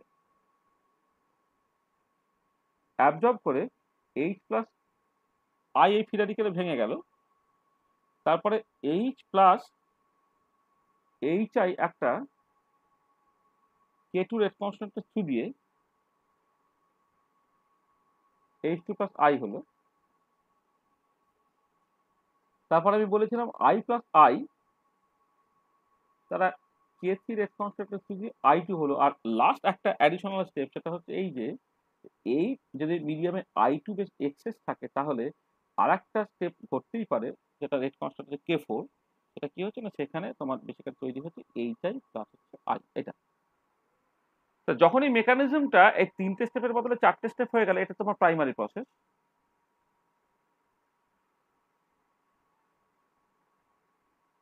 এইটা হচ্ছে তোমার সেকেন্ডারি প্রসেস।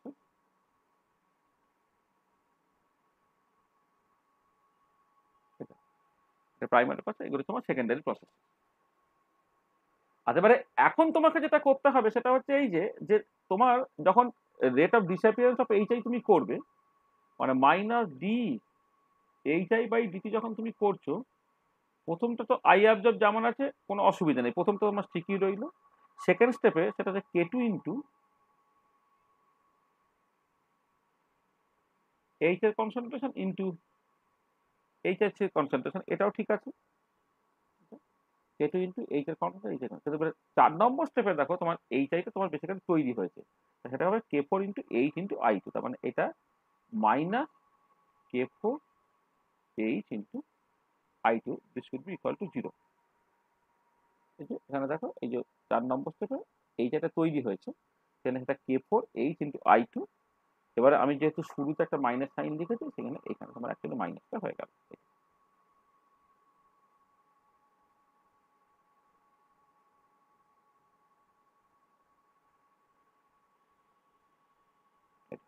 ঠিক আছে। আচ্ছা দেখো, এবারে এইখান থেকে তুমি একটা মানে মানে ঠিক আছে, মানে মানে যেটা কথা হচ্ছে যে এইখানে ওভারঅল মানে মানে যেটা আসলে যখন কোনো একটা রেড ল তুমি লেখো না, সেখানে তোমাকে একটা জিনিস গ্যারেন্টি করতে হয়, সেখানে যেন কোনো অ্যাক্টিভেটেড কমপ্লেক্স বা শর্ট লিভ কোনো স্পিসিস তারা যেন ফাইনাল ইকুয়েশনে না থাকে। দেখো এইখানে কিন্তু আবার সেই এইচ এবং এইচ, এই দুটো কিন্তু তোমার এসে গেছে, সেইটাকে তোমাকে বেসিক্যালি রিপ্লেস করতে হবে। আচ্ছা, রিপ্লেস করবো কি করে? তার জন্য তুমি এক কাজ করো, স্টেডি স্টেট অ্যাপ্রক্সিমেশন ফর এই যদি তুমি করো, দেখো D H by DT,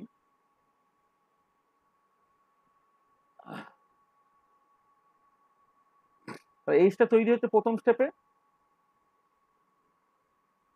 I absorb, আর এইচটা ডিসঅ্যাপিয়ার করেছে সেকেন্ড স্টেপে minus k two into H into H I. আর তোমার 4 নম্বর স্টেপে তোমার এইচটা আবার ডিসঅ্যাপিয়ার করেছে, minus k four into H into I two, minus k four into H into I two.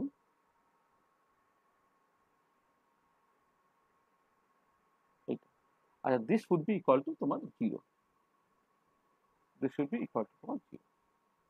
ঠিক আছে, দেখো এটা তোমার 0 হয়ে গেল। তাহলে এইখান থেকে তুমি দেখো যেটা করতে পারছো যে মানে এটা যদি 0 হয়ে যায়, তাহলে এইচ এর কনসেন্ট্রেশনটা কত হচ্ছে, আই অ্যাবজর্ব, মানে এই দুটো একদিকে নিয়ে চলে যাও, তাহলে এইটা k two into H I এর concentration plus k four into I two concentration, সেটা হলো এইচ এর কনসেন্ট্রেশনটা। তাহলে এবারে এইটা যদি 1 নম্বর ইকুয়েশন বলো, এটা যদি 2 নম্বর ইকুয়েশন বলো, তাহলে এই 1 নম্বর ইকুয়েশনে 2 নম্বর ইকুয়েশন থেকে এইচ এর কনসেন্ট্রেশন তুমি বসিয়ে দাও। ফ্রম ইকুয়েশন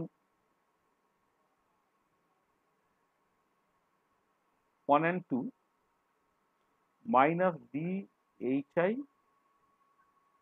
বাই ডিটি কি হচ্ছে, I absorb plus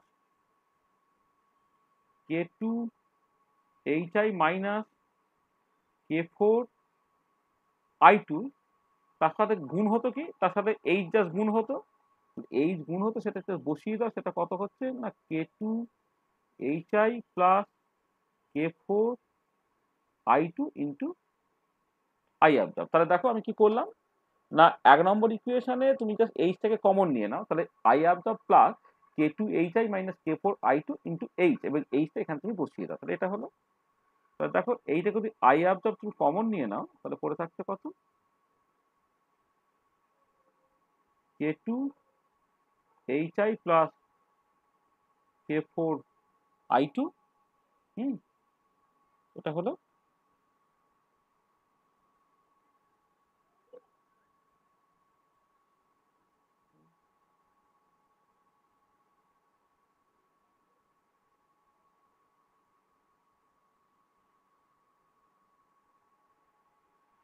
k2 hi k4 i2 1 plus k2 hi minus k4 i2।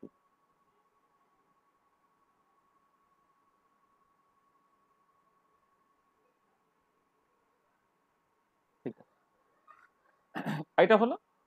আচ্ছা এবারে তুমি যদি এটাকে করে নাও মানে কোয়ান্টাম এফিসিয়েন্সিটাকে বের করো, এফিসিয়েন্সিটাকে বের করলে তুমি জাস্ট আই অ্যাবজর্ব দিয়ে ভাগ হয়ে গেল, তাহলে ফাইটা কত বেরোলো, তাহলে ফাইটা যেটা হচ্ছে সেটা হচ্ছে মাইনাস ডি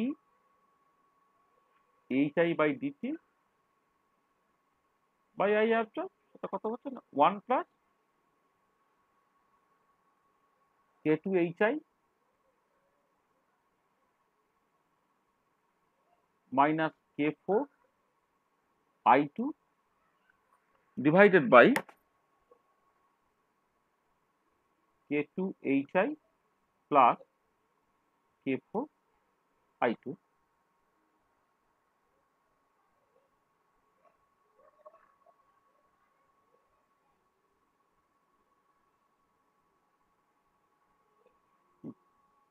এইটা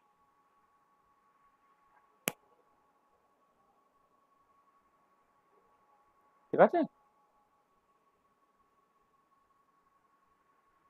এটা এফিসিয়েন্সিটা। এবারে কিছু সিম্পলিফাই করতে চাইলে তুমি করতেই পারো, সেটা কোনো ব্যাপার না। এটা চাইলে তুমি সিম্পলিফাই করতে পারো বেশ কিছুটা।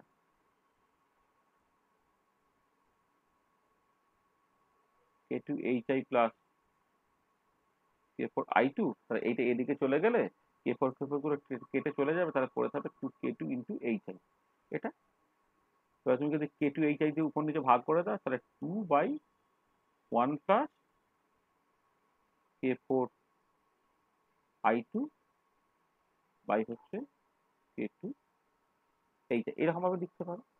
আচ্ছা পরিষ্কার i2 কনসেন্ট্রেশন যখন খুব কম থাকবে, মানে যখন এরকম হবে যে when concentration of i2 is very low,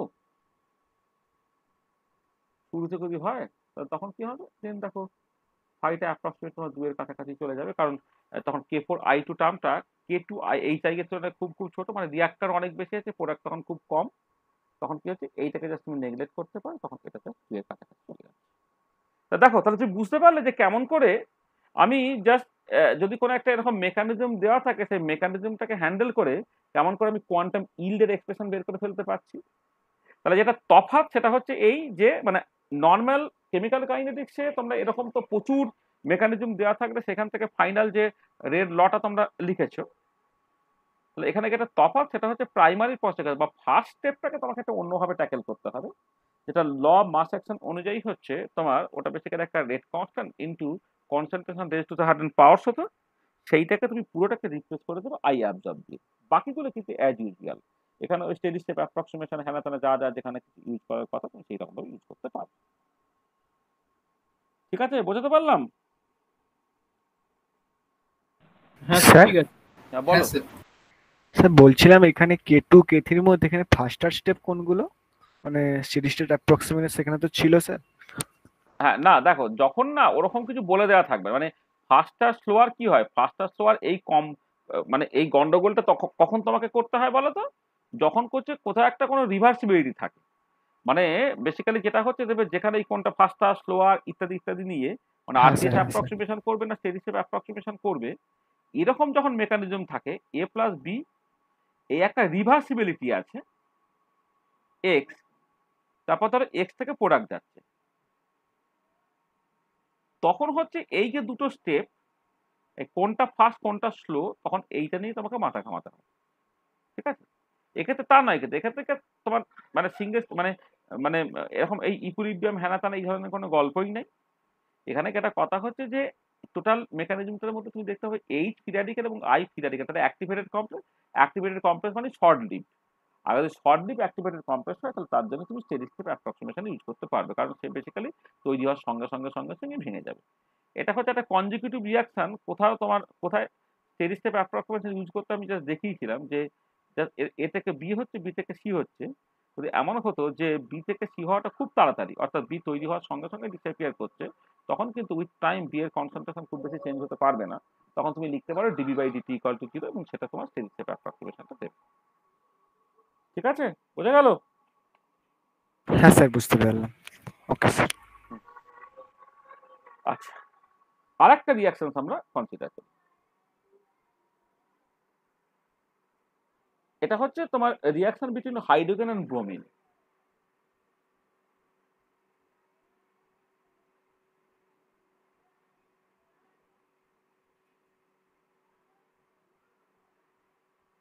hydrogen এবং ব্রোমিন তার রিয়াকশন করে তোমার 2H তৈরি করছে। তাহলে মেকানিজমটা কি? মেকানিজমটা মোস্ট অফ দ্য কেসে তোমার বলে দেওয়া থাকবে, আর সহজ সহজ মেকানিজম হলে তখন আর বলে দেয় না, তখন তোমাকে সেটা মেমোরাইজ করে ম্যানেজ করতে হয়। ঠিক আছে, মেকানিজমটা কিরকম? প্রাইমারি প্রসেসে যেটা হচ্ছে যে Br2 সে বেসিক্যালি লাইট অ্যাবজর্ব করে 2Br তৈরি করলো, যেখানে ইন্টেন্সিটি অ্যাবজর্ব লাইট হচ্ছে IABS। এটা হচ্ছে প্রাইমারি প্রসেস।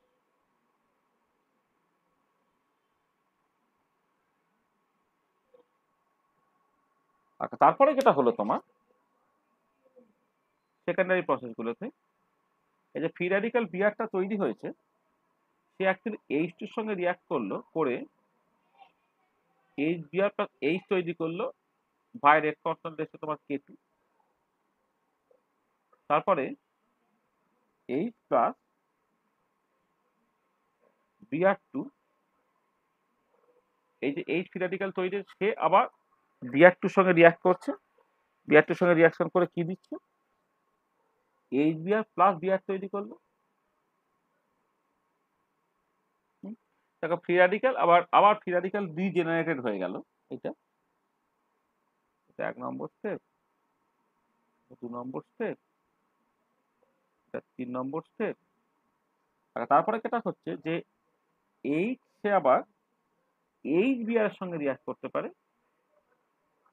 ওটা তোমার H2 প্লাস Br তৈরি করতে পারে, এটা K3 রেট কনস্ট্যান্ট, এটা K4 রেট কনস্ট্যান্ট। আর ফাইনালি হচ্ছে Br প্লাস Br মিলে হচ্ছে Br2 তৈরি হচ্ছে, এটা 4 নম্বর, এটা তোমার 5 নম্বর। এটা ঠিক আছে, এই হচ্ছে গল্পটা।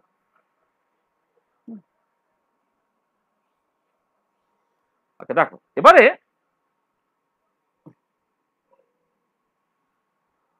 আমি এই রিয়াকশন থেকে জাস্ট এইরকম ভাবে লিখছি যে মানে ওভারঅল রিয়াকশন তো বেসিক্যালি H2 প্লাস Br2 মিলে 2HBr তৈরি হওয়া। মানে তুমি যদি ওভারঅল রিয়াকশনটাকে দেখো তাহলে সেটা দেখতে পাবে যে H2 প্লাস Br2 মিলে তোমার বেসিক্যালি 2HBr তৈরি হচ্ছে।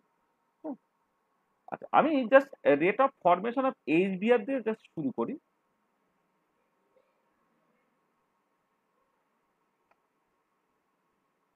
HBr মানে D HBr বাই DT। এইটা দেখো, HBr তৈরি হয়েছে হচ্ছে তোমার এইখানে স্টেপ 2 তে। আচ্ছা, এইগুলো সব হচ্ছে সেকেন্ডারি প্রসেস।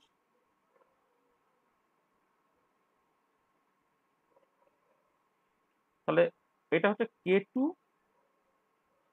Br H2 এইটা। আচ্ছা, এই থার্ড স্টেপেও তোমার তৈরি হয়েছে K3H ইন্টু Br2, আর ফোর্থ স্টেপে ডিসঅ্যাপিয়ার করেছে সেটা minus K4 into H into HBr। এটা হচ্ছে rate of formation of HBr। আচ্ছা, এখানে দেখো তো কি হলো। হ্যাঁ, এখানে বেসিক্যালি যেটা দাঁড়াচ্ছে যে K2 H2 Br, এখানে যেমন Br এর কনসেন্ট্রেশন লাগবে, যেটা মানে অ্যাক্টিভেটেড কমপ্লেক্স, তার কনসেন্ট্রেশন কোন একটা জায়গা থেকে বের করতে হবে, প্লাস হচ্ছে K3 Br2 minus K4 HBr করে তুমি একটা কমন নিয়ে নাও এইচটাকে, ঠিক আছে? তাহলে Br ফ্রি র্যাডিক্যাল এবং এইচ ফ্রি র্যাডিক্যাল এদের দুজনের কিন্তু কনসেন্ট্রেশনটা তোমার জানতে হবে, ঠিক আছে? এটা আচ্ছা, তার জন্য আমাকে কি করতে হবে? স্টেডি স্টেট অ্যাপ্রক্সিমেশন ইউজ করতে হবে। তাহলে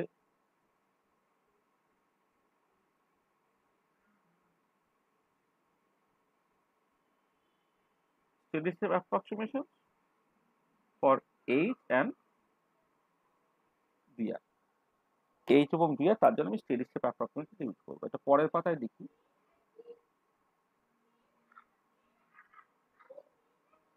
দেখো উল্টে উল্টে লিখতে হবে। মানে প্রথম কথা হচ্ছে এইচটা তোমার তৈরি হয়েছে 2 নম্বর স্টেপে। তাহলে জাস্ট যদি তুমি এইটুকু করো ডি এইচ বাই ডিটি, এটা K2 into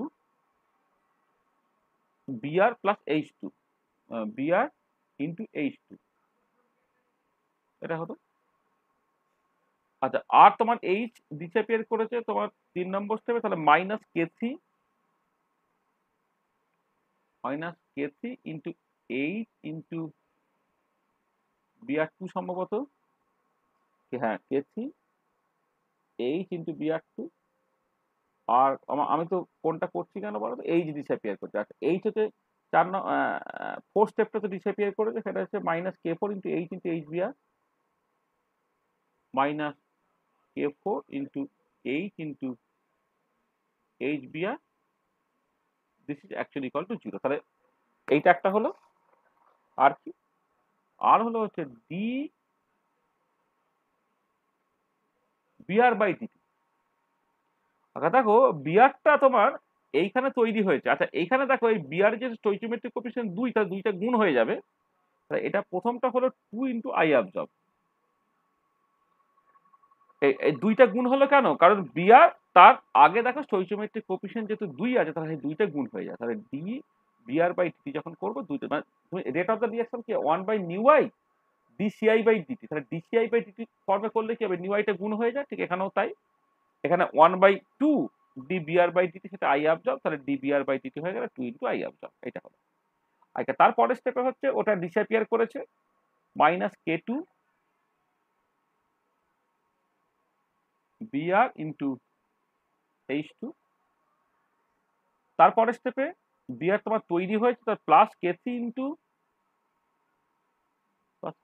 into H into Br2। তারপরের স্টেপে আবার Br তৈরি হয়েছে plus K4 H into HBr। আর ফাইনাল স্টেপেও তোমার বেসিক্যালি বিআরটা ডিসঅ্যাপিয়ার করে গেছে, তার মানে মাইনাস 2 K5 ইন্টু বিআরটা স্কোয়ার ইকুয়াল টু 0। কারণ এখানে দেখো, এখানে তোমার আবার এই বিআর প্লাস বিআর মানে 2Br থেকে বিআর তৈরি হচ্ছে, 2Br থেকে Br2 হয়ে গেল, তার একটা 2 গুণ হয়ে গেল, আর বিআর কনসেন্ট্রেশনটা স্কোয়ার হয়ে গেল। তাই এটা দাঁড়াচ্ছে মাইনাস 2 K5 ইন্টু বিআর তার স্কোয়ার, এটা। এবং this should be equal to 0। আমি এই তিনটে ইকুয়েশন জাস্ট লিখি। এইটা ধরো তোমার 1 নম্বর ইকুয়েশন, এইটা 2 নম্বর ইকুয়েশন, এটা হচ্ছে তোমার 3 নম্বর ইকুয়েশন। আচ্ছা, ফর্ম ইকুয়েশন 2 and 3 কি পাচ্ছ?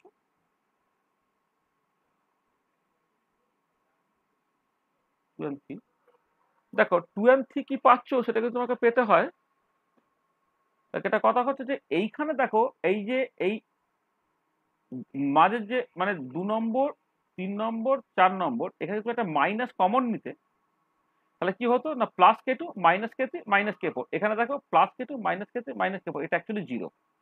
তাহলে সেই জন্য তুমি যেটা লিখতে পাচ্ছ 2I absorb minus 2 K5 into Br তার square, this is actually equal to 0। সেইখান থেকে তুমি যদি Br এর কনসেন্ট্রেশনটা বের করতে চাও, তাহলে সেটা কত হয়ে গেল? I absorb by K5 to the power তোমার হাফ। এটা এটা একটা আমি পেয়ে গেলাম, এটা ঠিক আছে। তাহলে I অ্যাবজর্ব K5 ইন্টু মানে I absorb by K5 to the power half, এটা। তাহলে এটা হচ্ছে Br এর কনসেন্ট্রেশন তুমি পেয়ে গেলে। আচ্ছা, এবারে এইটাকে তুমি এক কাজ করো, 2 নম্বর ইকুয়েশনে বসিয়ে দাও। তাহলে এবারে হচ্ছে ফর্ম ইকুয়েশন 2 and 4, আচ্ছা দেখো এইটা যদি তোমার 0 হয় তাহলে এখান থেকে তোমার এইচ এর কনসেন্ট্রেশনটা কত না K2 into H2 into Br divided by K3 Br2 plus K4 HBr।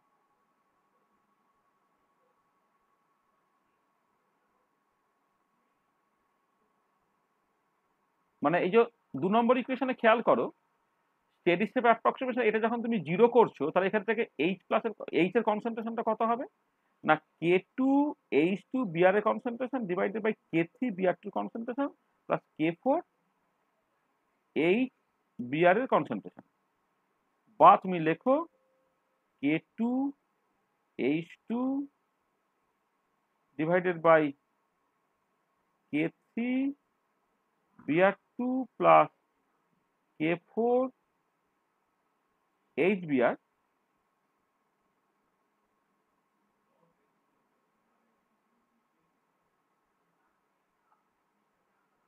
এইটা, তার সঙ্গে গুণ থাকছে কি I absorb by K5 whole to the power half. এইটা হচ্ছে তোমার এইচ এর কনসেন্ট্রেশনটা, সেটা হচ্ছে 5 নম্বর ইকুয়েশন। এবারে কি, এবারে কিছুই না, তোমার 4 নম্বর 5 নম্বর থেকে তুমি এইচ এবং বিআর তার কনসেন্ট্রেশন তুমি পেয়ে গেছো, সেইগুলো তুমি জাস্ট 1 নম্বর ইকুয়েশনে বসিয়ে দাও। এখানে এটা 1 নম্বর ইকুয়েশনে বসিয়ে দাও, তাহলে কি দাঁড়াচ্ছে তাহলে তোমার, তাহলে ফ্রম ইকুয়েশন 1, 4 and 5 কি পাচ্ছি আমি, ফ্রম ইকুয়েশন 1, 4 and 5 আমি কি পাচ্ছি, উই গেট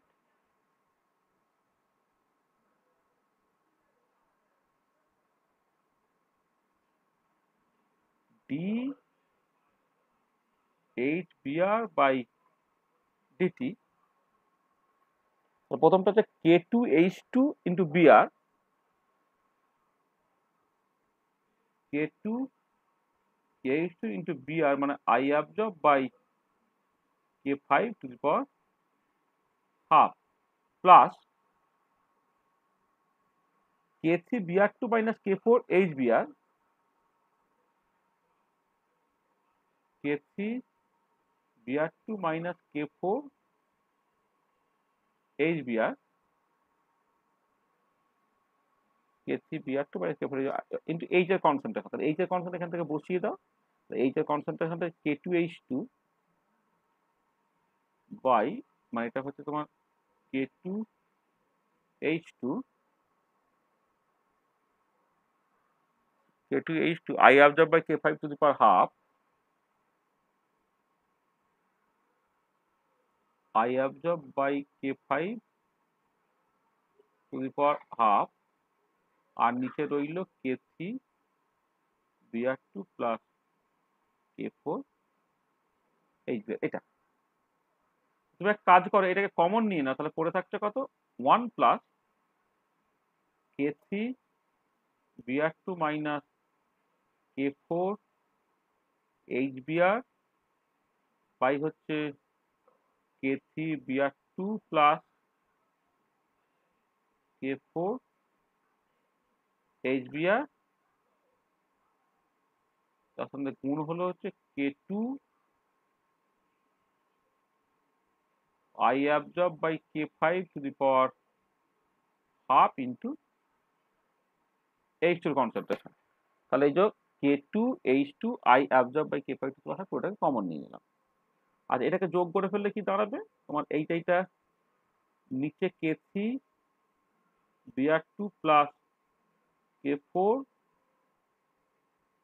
HBr আমি লিখলাম। আচ্ছা এই দুটোকে যোগ করলে দেখো তোমার বেসিক্যালি K4 কেটে চলে যাবে, এখানে তার পড়ে থাকবে 2K3 ইন্টু Br2, এটা পড়ে রইল। আর এখানে যেমন আছে K2 I absorb by K5 to the power 1/2 into H2 concentration.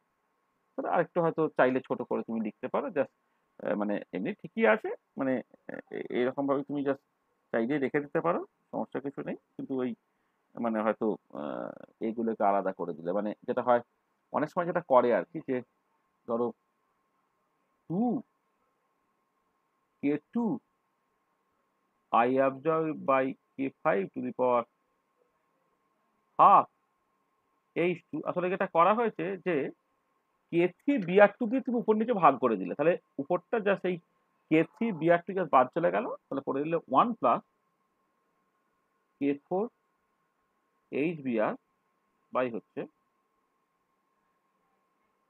k3 br2। এটা কি হলো না, এটা হচ্ছে তোমার d hbr বাই dt হলো তোমার এইটা। আচ্ছা এবারে দেখো জাস্ট পরিষ্কার যেটা ব্যাপার, যে যেহেতু রিয়াকশনটা হচ্ছে H2 প্লাস Br2 মিলে হচ্ছে 2HBr, এটা তাই যখন রেট অফ দ্য রিয়াকশন তুমি লিখছো তখন যেটা minus D H2 by dt equal to minus D Br2 by dt, যেটা হওয়ার কথা কি, সেটা হচ্ছে half into d HBr by dt, মানে বেসিক্যালি কোনো একটা রিয়াকশন রেট হচ্ছে 1 by nu by dcr by dt, এটা স্টোইচিওমেট্রিক কোএফিসিয়েন্ট 2 আছে বলে এটা 1 2 তার মানে যেটা দাঁড়াচ্ছে দেখো, যে তুমি যদি করো মানে rate of disappearance of reaction করো, মানে যেটা দাঁড়াচ্ছে যে minus D H2 concentration by dt বা minus D Br2 concentration by dt, মানে rate of disappearance of H2 বা Br2 সেই রকম করে যদি তুমি ভাবো, তাহলে দেখো এখানে একটা ডি HBr বাই ডিটি কে তোমার জাস্ট একটা 2 দিয়ে ভাগ হয়ে যাচ্ছে, 2 দিয়ে ভাগ হয়ে গেলে জাস্ট ওইখানে 2টা রইলো না, 2টা না রইলে পড়ে থাকছে কি, তা k2 I absorb by k5 to the power half into H2 concentration divided by 1 plus k4 HBr concentration by k3 Br2 concentration। এটা হলো। আচ্ছা এবারে কোয়ান্টাম ইলটা কি হবে, ফাইটা just minus D rate of disappearance of reactant by হচ্ছে I absorb.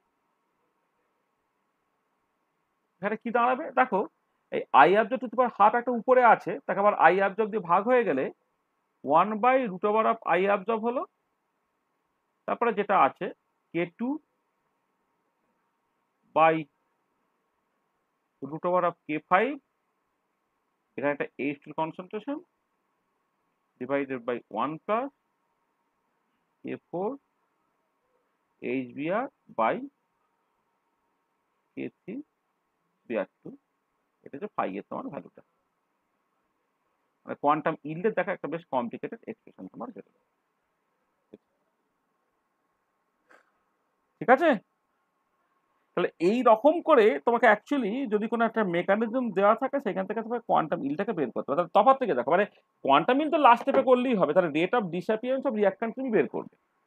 Rate of disappearance of রিঅ্যাকট্যান্টটা যেমন করে ল মাস অ্যাকশন ইউজ করে তুমি জাস্ট মানে কেমিক্যাল কাইনেটিক্সে পড়েছো এক্স্যাক্টলি সেই রকম ভাবে, শুধু প্রথম স্টেপ যেটা প্রাইমারি প্রসেসটা, সেইখানে কোনো রেট কনস্ট্যান্ট বা ল মাস অ্যাকশন ইত্যাদি তুমি ব্যবহার করবে না, তার বদলে কি করবে না ওইটাকে শুধু আই অ্যাবজর্বের সঙ্গে সমান করবে, তাহলেই দেখবে তোমার পুরো জিনিসটা হয়ে যাবে। ঠিক আছে, তাহলে দেখো যা করলাম, মানে আমি দুটো এক্সাম্পল দিয়ে, মানে এই দুটো এক্সাম্পল মানে H2 প্লাস I2 মিলে হচ্ছে HI তৈরি হওয়া, আর H2 Br2 মিলে হচ্ছে তোমার HBr তৈরি হওয়া। তাহলে এর জন্য মেকানিজম সাপ্লাই করে দেওয়া আছে, সেখান থেকে কোয়ান্টাম ইল্ডের এক্সপ্রেশন কেমন সিস্টেমেটিক্যালি পরপর করে বের করলো। দেখো সেইটা কারো বুঝতে অসুবিধা আছে কিনা বলো, ঠিক আছে।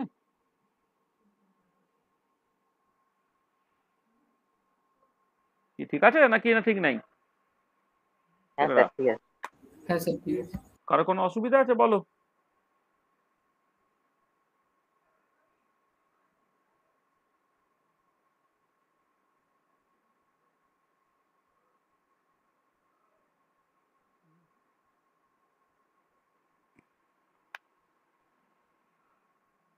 তাহলে আমি কিছু এক্সাম্পলটা তোমাকে পরে মানে আরো কিছু হয়তো তোমাদের হোমওয়ার্ক হিসেবে দেবো এখন, তার আগে আমি জাস্ট সিলেবাসটা শেষের দিকে যাওয়ার একটু চেষ্টা করি। আচ্ছা, নেক্সট যে জিনিসটা আমরা আলোচনা করব সেটা হচ্ছে তোমার ধরো ফটোসেন্সিটাইজ রিয়াকশনটাই আগে না হয় বলে দেওয়া যাক। আমি মানে যখন লিখেছিলাম এটা কোনটাকে প্রথমে লিখেছিলাম,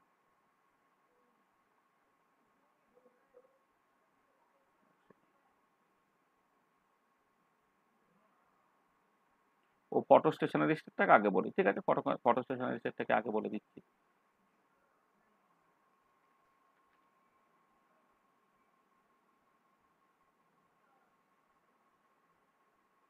ফটো স্টেশনারি স্টেট বা ফটোকেমিক্যাল ইকুইলিব্রিয়াম, এইটা এবার একটুখানি আলোচনা করি।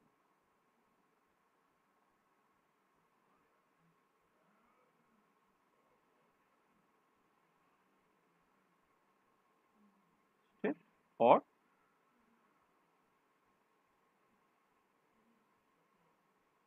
photochemical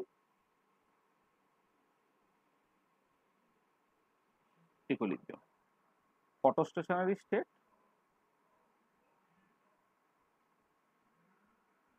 or photochemical equilibrium।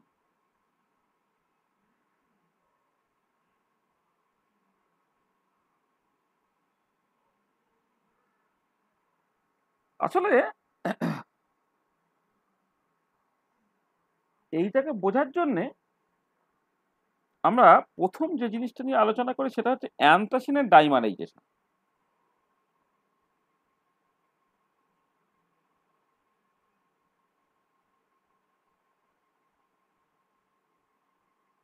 অ্যান্থ্রাসিন, ধরো যেটা হলো যে অ্যান্থ্রাসিন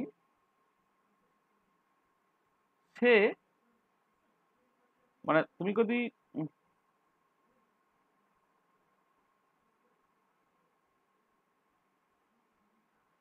অ্যান্থ্রাসিন যদি সুইটেবল ফ্রিকোয়েন্সির ইউভি ভিজিবল লাইট তুমি ইউজ করো তাহলে অ্যান্থ্রাসিন সে প্রথমে অ্যাক্টিভেটেড হলো এবং ইন্টেন্সিটি ফর অ্যাবজর্পশন আমি আই অ্যাবজর্ব বলছি, এটা হচ্ছে প্রাইমারি প্রসেস।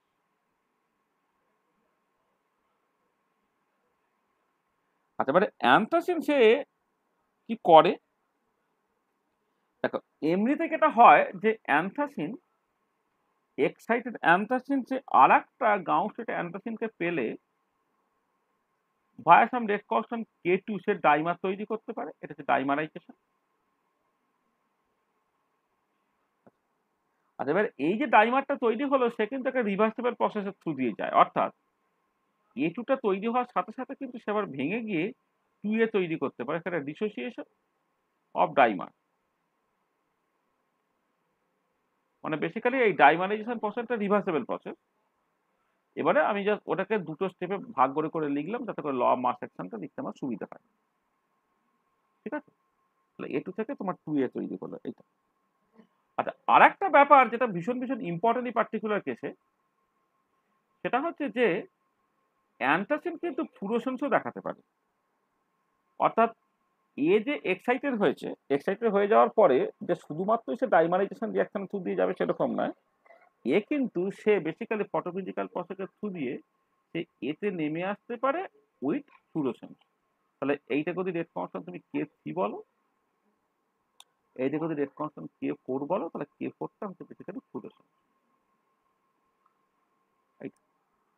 তো এই হচ্ছে তোমার মেকানিজমটা। আচ্ছা, এবারে যেটা কথা হচ্ছে যে যেটা দেখা যায় এই অ্যান্থ্রাসিনের ক্ষেত্রে যে লো কনসেন্ট্রেশনে অ্যান্থ্রাসিন তোমার ফ্লুরোসেন্স দেখায়, লো কনসেন্ট্রেশনে অ্যান্থ্রাসিন মূলত ফ্লুরোসেন্স দেখায়।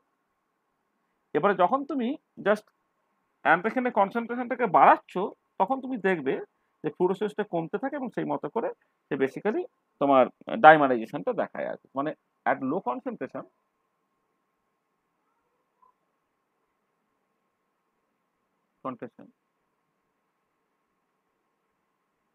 অ্যান্থ্রাসিন primarily show fluorescence, বা গ্যাস ফেজে হলে হচ্ছে লো প্রেসার বলতে পারো। at low concentration অ্যান্থ্রাসিন সে বেসিক্যালি ফ্লুরোসেন্স দেখায়, কিন্তু কনসেন্ট্রেশন যদি হাই হয়ে যায়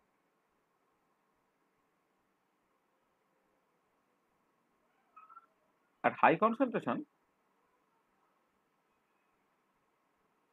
অ্যান্থ্রাসিন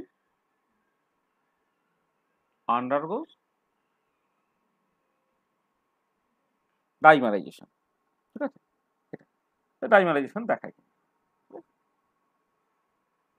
মানে ব্যাপারটা কিরকম একটুখানি জাস্ট তোমাকে ছবিতে দেখাই, যে ধরো তুমি যদি এক্স অ্যাক্সিস বরাবর অ্যান্থ্রাসিনের কনসেন্ট্রেশন প্লট করো, আর ওয়াই অ্যাক্সিস বরাবর তুমি জাস্ট যদি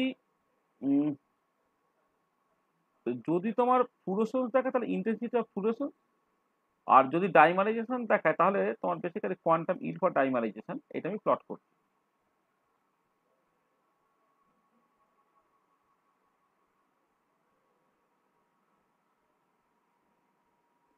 আর ব্যাপারটা কিরকম, যে দেখতে পাচ্ছ যে যখন অ্যান্থ্রাসিনের কনসেন্ট্রেশনটা খুব কম তখন সে মূলত ফ্লুরোসেন্স দেখাচ্ছে, এবার কনসেন্ট্রেশন যখন বাড়াচ্ছি আমি তখন দেখতে পাচ্ছি ফ্লুরোসেন্সের ইন্টেন্সিটি আস্তে আস্তে কমছে, আইএফটা ইন্টেন্সিটি অফ ফ্লুরোসেন্স আস্তে আস্তে কমছে। আচ্ছা, শুরুর দিকে যখন অ্যান্থ্রাসিনের কনসেন্ট্রেশন খুব কম ছিল, সে ডাইমারাইজেশন দেখাচ্ছিল না, কিন্তু যখন আস্তে আস্তে আস্তে আস্তে আস্তে তোমার কনসেন্ট্রেশনটা বাড়াচ্ছে সে কিন্তু অ্যাকচুয়ালি ডাইমারাইজেশনটা দেখাচ্ছে। সেটা আমি যা সেখানে বলেছি যে লো কনসেন্ট্রেশনে অ্যান্থ্রাসিনটাকে মূলত তোমার ফ্লুরোসেন্স দেখাচ্ছে, আর হাই কনসেন্ট্রেশনে সে কিন্তু মূলত ডাইমারাইজেশনটা দেখাচ্ছে। এটা তার মানে এখানে দুটো প্রসেসই ঘটে আর কি। সেখানে আমি এখানে জাস্ট লিখেছি, দেখো যে যেমন এই এই মানে প্রাইমারি প্রসেস থেকে এ অ্যাক্টিভেটেড হয়ে যে স্টার তৈরি করলো, সে যেমন ডাইমারাইজেশনটা দেখাতে পারে এবং ডাইমারাইজেশনটা রিভার্সিবল প্রসেস বলে আমি 2 এবং 3 দুটোকে জাস্ট আলাদা করে লিখেছি। আর 4 নম্বর স্টেপে সে কিন্তু তোমার ফ্লুরোসেন্স দেখাতে পারে। আর এবার আমি যেটা করছি সেটা হচ্ছে রেট অফ ফরমেশন অফ A2টাকে আমি দেখি। Rate of formation of A2 দেখো, dA2/dt। তাহলে A2 তৈরি হয়েছে কোথায় না 2 নম্বর স্টেপে, আর একটু ভেঙে গেছে 3 নম্বর স্টেপ, তাহলে 2 আর 3 জাস্ট এখানে ইনভলভ। 2 নম্বর স্টেপের রেটটা কত হচ্ছে না K2 ইন্টু অ্যাক্টিভেটেড কপে এর কনসেন্ট্রেশন ইন্টু এর কনসেন্ট্রেশন এইটা, আর এটা ভেঙে গেছে মানে minus K3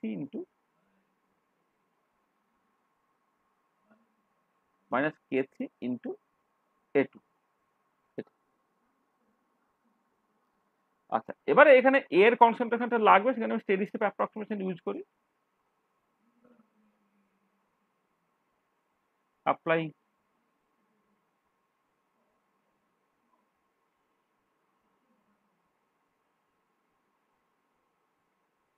steady step approximation of A2 যদি তুমি দেখো, steady step approximation of A, steady state approximation for a আমি দেখতে চাইছি, তাহলে ডি এর কনসেন্ট্রেশন বাই ডিটি। আচ্ছা, এ দেখো কোথায় কোথায় তৈরি হয়েছে দেখো, তাহলে প্রথম স্টেপে এ ডিসঅ্যাপিয়ার করেছে, প্রথম স্টেপে এ যদি ডিসঅ্যাপিয়ার করে তাহলে সেটা হয়ে যাবে কত মাইনাস আই অ্যাবজর্ব হলো। আচ্ছা, সেকেন্ড স্টেপে এ আবার ডিসঅ্যাপিয়ার করেছে, মাইনাস K2 ইন্টু এ স্টার ইন্টু এ হলো। আচ্ছা, থার্ড স্টেপে এটা তোমার তৈরি হয়েছে, তো এটা তৈরি হলে এটা কি লিখতে হবে প্লাস 2 ইন্টু এর কনসেন্ট্রেশন 2 রেট কনস্ট্যান্টটা হচ্ছে তোমার K3, 2K3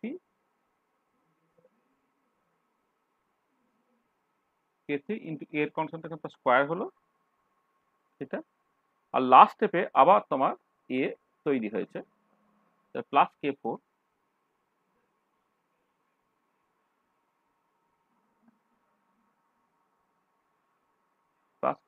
ইন্টু এ স্টারের কনসেন্ট্রেশন।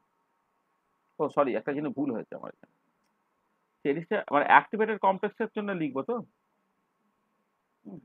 মানে এ স্টারটা হচ্ছে তোমার 1 নম্বর স্টেপে তৈরি হয়েছে, 2 নম্বর স্টেপে ডিসঅ্যাপিয়ার করেছে, 1 নম্বর স্টেপে তৈরি হয়েছে সরি, মানে আসলে আসলে ডি এ স্টার হবে, মানে মানে অ্যাক্টিভেটেড কমপ্লেক্স তার জন্য স্টেডি স্টেপ অ্যাপ্রক্সিমেশন, তাহলে প্রথম স্টেপে আই অবজেক্ট দিয়ে তৈরি হয়েছে, দ্বিতীয়টা ডিসঅ্যাপিয়ার করেছে, আর 4 নম্বরটা ডিসঅ্যাপিয়ার করেছে, এখানে একটা ভুল লেখা হয়েছে।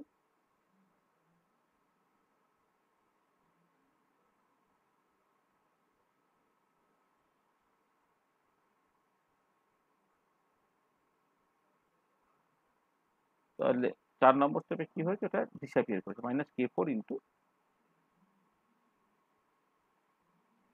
A star this should be equal to 0 তাহলে মানে কি হলো মানে তোমার I absorb minus K2 into A star into A minus K4 into A star equal to 0 তাহলে সেইখান থেকে দেখো এই অ্যাক্টিভেটেড যে A তার কনসেন্ট্রেশনটা কত দাঁড়াচ্ছে না I absorb divided by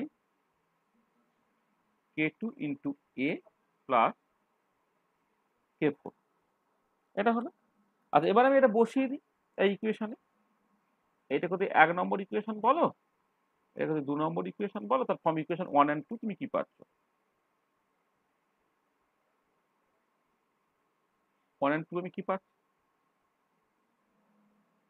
dA2 by dt এটা হয়ে যাচ্ছে K2 into A এর কনসেন্ট্রেশন তার সঙ্গে হলো I absorb by K2A plus K4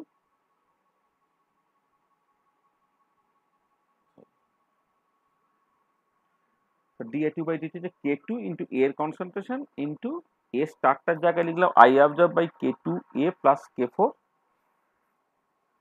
আর এইখানে তোমার হয়ে গেল মাইনাস K3 into A2 এর কনসেন্ট্রেশন ঠিক আছে আমি জাস্ট এইরকম ভাবে জিনিসটাকে লিখলাম এবারে দেখো সেটা হচ্ছে যে যে যখন ইকুইলিব্রিয়াম অ্যাটেন্ড করে যাচ্ছে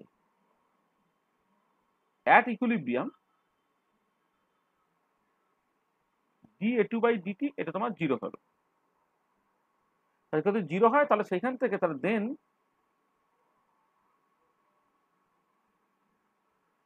from equation 3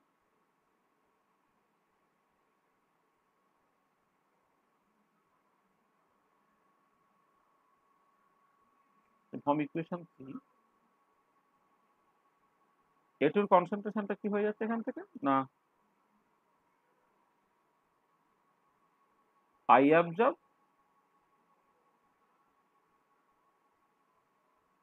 by মানে আমি কি করছি দেখো এটা কি করছি বলো তো মানে মানে মানে এইটা dA2 by dt 0 হয়ে যাবে তার ইকুইলিব্রিয়ামে তাহলে এখান থেকে A2 মানে K3 A2 টা এইটা হয়ে গেল তাহলে A2 এর কনসেন্ট্রেশন হচ্ছে I absorb by একটা K3 হচ্ছে আর K2A কে এখানে কিন্তু ভাগ করে দাও তাহলে সেটা পড়ে থাকছে 1 প্লাস K4 by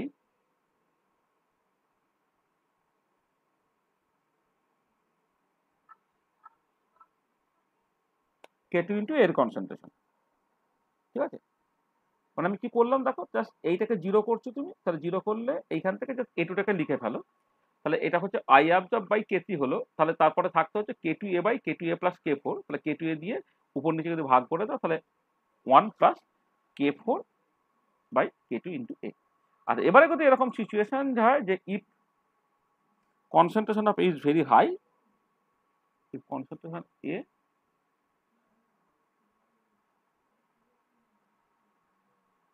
খুব হাই বা K2A আর কি মানে K2A এর কনসেন্ট্রেশন মাঝ গ্রেটার দ্যান তোমার K4 হয়ে যায় তা তুমি কি করতে পারো যে এই পার্টটাকে বাদ দিতে পারো তখন কি দাঁড়াবে তখন হচ্ছে A2 এর কনসেন্ট্রেশনটা তোমার basically I absorb by K3 হয়ে গেল আচ্ছা এবারে ব্যাপারটা দেখো তাহলে এই যে ইকুইলিব্রিয়ামটার কথা তুমি কনসিডার করলে সেই ইকুইলিব্রিয়ামটা কিভাবে অ্যাপিয়ার করছে তুমি দেখো ভালো করে বোঝার চেষ্টা করো যে যদি তোমার নর্মাল থার্মাল ইকুইলিব্রিয়াম হতো থার্মাল ইকুইলিব্রিয়ামে কি হয় না 2A রিভার্সিবল দিয়ে তোমার A2 তৈরি হচ্ছে তাহলে এক্ষেত্রে ইকুইলিব্রিয়াম কনস্ট্যান্টটা কত A2 এর কনসেন্ট্রেশন বাই A এর কনসেন্ট্রেশন তার স্কয়ার হতো সেখান থেকে ইকুইলিব্রিয়ামে A2 এর কনসেন্ট্রেশন তুমি কি লিখতে K ইকুইলিব্রিয়াম ইনটু A তার স্কয়ার হতো তার মানে এটা দাঁড়াচ্ছে এইটা বেসিক্যালি মনোমারের কনসেন্ট্রেশন তার স্কয়ারের সঙ্গে প্রপোর্শনাল হতো কিন্তু ইন আওয়ার কেস কি হলো in our case A2 concentration is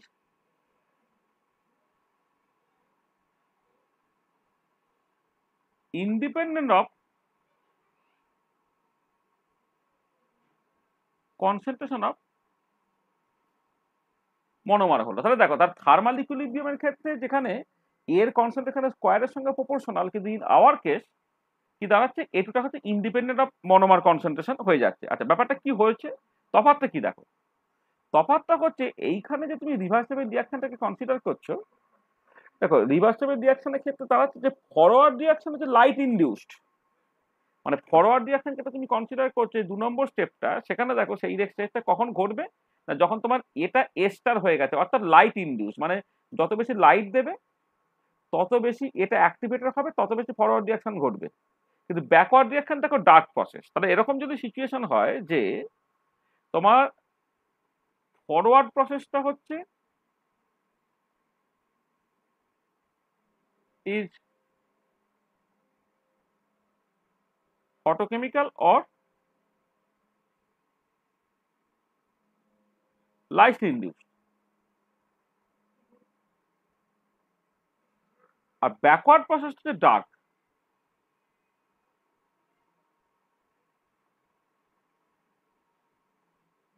কি যে তো ডার্ক প্রসেস, তাহলে এটা দাঁড়াচ্ছে যে রেট অফ ফরওয়ার্ড রিয়াকশন বাড়াতে গেলে তোমাকে লাইট বাড়াতে হবে, তার মানে এটা দাঁড়াচ্ছে যে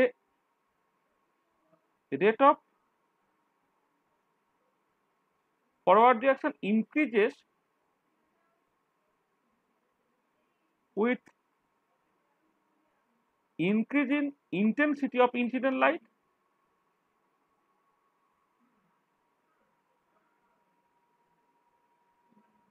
তাহলে ইনসিডেন্ট লাইটের ইন্টেন্সিটি যত তুমি বাড়াবে তত ফরওয়ার্ড রিয়াকশনটা ঘটবে। তাহলে rate of forward reaction increase with increase in intensity of the incident light. শুরুতে শুধুমাত্র ফরওয়ার্ড রিয়াকশন ঘটছে, এবারে after certain time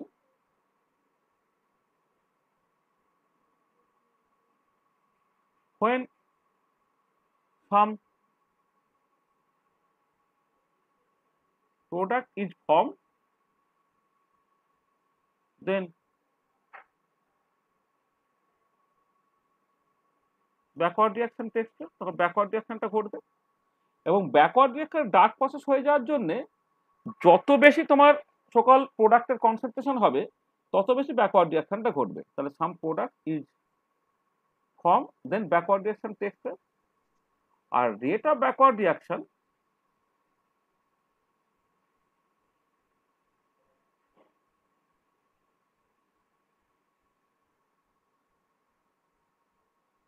depends on the concentration of product। এটা এবারে তাহলে কি দেখো, তাহলে শুরুতে ফরওয়ার্ড রিয়াকশন ঘটছে এবং ফরওয়ার্ড রিয়াকশনের রেটটা হচ্ছে ইন্টেন্সিটি অফ অ্যাবজর্ব লাইট, তার উপরে নির্ভর করছে। আর ব্যাকওয়ার্ড রিয়াকশনটা শুধুমাত্র ডার্ক প্রসেস হয়ে যাওয়ার জন্য সেটা শুধুমাত্র কনসেন্ট্রেশন অফ প্রোডাক্টের উপর নির্ভর করছে। তাহলে a situation May arise may come when rate of light induced forward reaction becomes equal to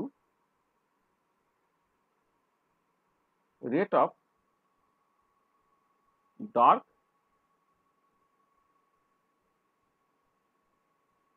backward process. একটা সিচুয়েশন আসতে পারে যখন তোমার লাইট ইনডিউসড ফরওয়ার্ড প্রসেসের রেট এবং তোমার ডার্ক ব্যাকওয়ার্ড প্রসেসের রেট দুটো সমান হয়ে যাবে, then an equilibrium is established. তখন একটা ইকুইলিব্রিয়াম তোমার এস্টাবলিশড হচ্ছে, যাকে বলা হচ্ছে photochemical equilibrium. Then an equilibrium is established. This is called the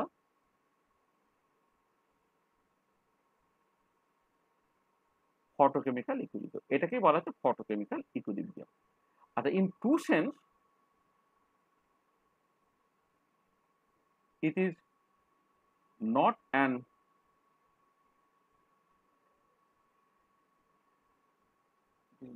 equilibrium state, but it is a steady state।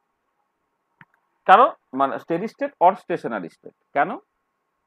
দেখো এই স্টেশনারি স্টেট আর ইকুইলিব্রিয়াম স্টেটের মধ্যে তফাৎটা কি?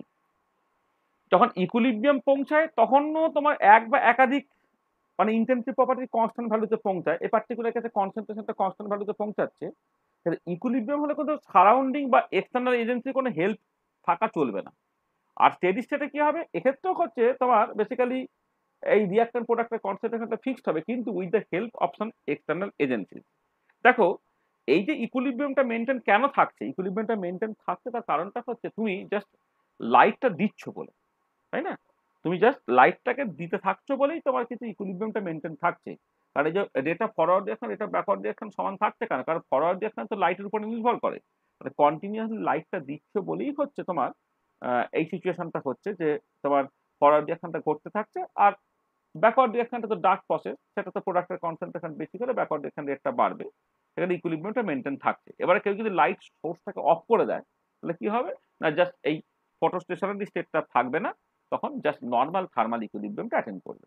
ঠিক আছে, তাহলে এইটা টু সেন্সে কিন্তু is the steady state or the stationary state. হ্যাঁ, মানে এখানে তোমার এই লাইটের প্রেজেন্সটা আছে বলেই কিন্তু এই সকল রিঅ্যাকট্যান্ট বা প্রোডাক্টের কনসেন্ট্রেশনটা ফিক্স থাকছে। যদি আমি লাইট সোর্সটাকে অফ করে দিতাম অর্থাৎ এক্সটার্নাল এজেন্সির সঙ্গে এক্সটার্নাল এজেন্সির হেল্পে আমি না নিতাম, তাহলে কিন্তু যেটা হতো যে তোমার ওই এই যে ফটোকেমিক্যাল ইকুইলিব্রিয়ামটা ভেঙে যেত, ভেঙে কি নর্মাল যে থার্মাল ইকুইলিব্রিয়াম যেখানে তোমার ডাইমারের কনসেন্ট্রেশনটা রিঅ্যাকট্যান্টের কনসেন্ট্রেশনের স্কোয়ারের সঙ্গে প্রপোর্শনাল, এই সিচুয়েশনটা জাস্ট এসে গেছে। তো দেখো ফটোস্টেশনারি স্টেট বা ফটোকেমিক্যাল ইকুইলিব্রিয়াম যেটা, সেটা তুমি বুঝতে পেরেছো? এবং সেটা অ্যান্থ্রাসিনের ডাইমারাইজেশনটাকে এক্সাম্পল হিসেবে ধরে আমি জাস্ট এক্সপ্লেন করলাম। ঠিক আছে তো? হ্যাঁ স্যার। হ্যাঁ স্যার। আচ্ছা, আমার মনে হয় আজকে হ্যাঁ স্যার। সবটা করতে পারা যাবে না। আমি মানে এইখানে আমার মনে হয় থেমে যাওয়া দরকার, 10টা প্রায় বেজে গেছে। আচ্ছা, নেক্সট ক্লাসে আরো 2-3টে জিনিস একটু আমি বলতে চাইছি আর কি। নেক্সট ক্লাসে যেমন আমি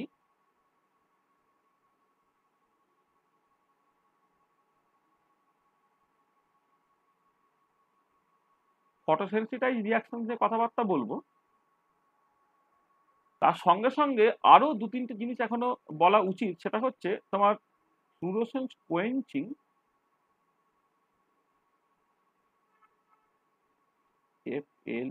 FLUORESCNC, ফ্লুরোসেন্স কোয়েঞ্চিং বলে একটা টার্ম আছে। এইটা যে ভীষণ হালকা করে একটাখানি বলে দিয়ে সেখান থেকে একটা ইকুয়েশন আছে বলে স্টার্ন ভোলমার ইকুয়েশন, এইটা একটুখানি বলে নেওয়া দরকার আছে। এটা এটা এখন নতুন সিলেবাসে ফ্লুরোসেন্স কোয়েঞ্চিং, স্টার্ন ভোলমার ইকুয়েশন, এগুলো একটু একটু স্টার্ন ভোলমার ইকুয়েশনটা উল্লেখ করা নেই, কিন্তু ফ্লুরোসেন্স কোয়েঞ্চিং নিয়ে কিছু কিছু কথাবার্তা বলা থাকছে।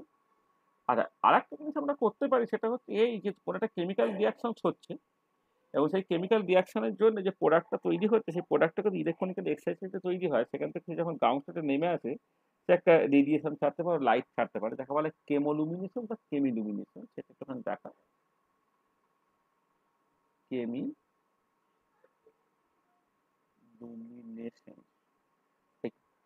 এইটা একটুখানি দেখা। তাহলে এই 3টে জিনিস আমরা একটু পরের দিন বলে নেবো আর কি। হ্যাঁ, মানে আজকে তাড়াহুড়ো করে শেষ না করে, কারণ ফটোসেন্সিটাইজ রিঅ্যাকশনটা কিন্তু শুধুমাত্র হতো, তারটা একটুখানি পার্ট আমি অলরেডি বলেই দিয়েছিলাম, বাকি পার্টটা খুব ইজিলি বলে দেওয়া যেত। কিন্তু ফ্লুরোসেন্স কোয়েঞ্চিং, সেখান থেকে স্টার্ন ভোলমার ইকুয়েশন, সেটা একটুখানি সময় স্যার ওটা লাগতো। কেমিলুমি স্যার কি স্যার বুঝতে পারলাম না। কেমিলুমিনেশন, কেমিলুমিনেশন, হ্যাঁ, মানে কেমিক্যাল রিয়াকশন, তার জন্য লাইট বেরোবে।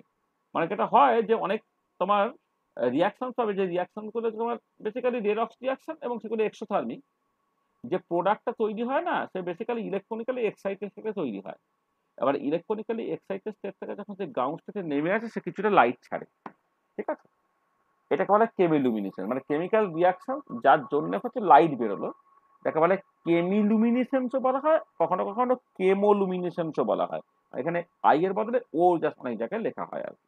ঠিক আছে, এইটা তাহলে ফটোসেন্সিটাইজ রিয়াকশন, ফ্লুরোসেন্স কোয়েঞ্চিং, সেখান থেকে স্টার্ন ভোলমার ইকুয়েশন, কেমিলুমিনেশন, এইগুলোকে একটুখানি দেখা। আর তোমার বিভিন্ন রকম বায়োলজিক্যাল প্রসেসে তোমার ওই কেমন করে ফটোকেমিক্যাল রিয়াকশন গুলো কিভাবে কাজে লাগছে সেইটা একটুখানি দেখা আর কি। মানে এটা অর্গানিকে এমএসসিতে অনেক পড়ানো হয়, আমরা 2-1টা হয়তো বলবো। Photochemical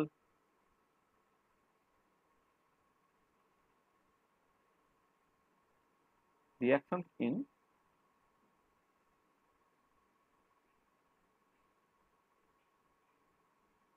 biological system.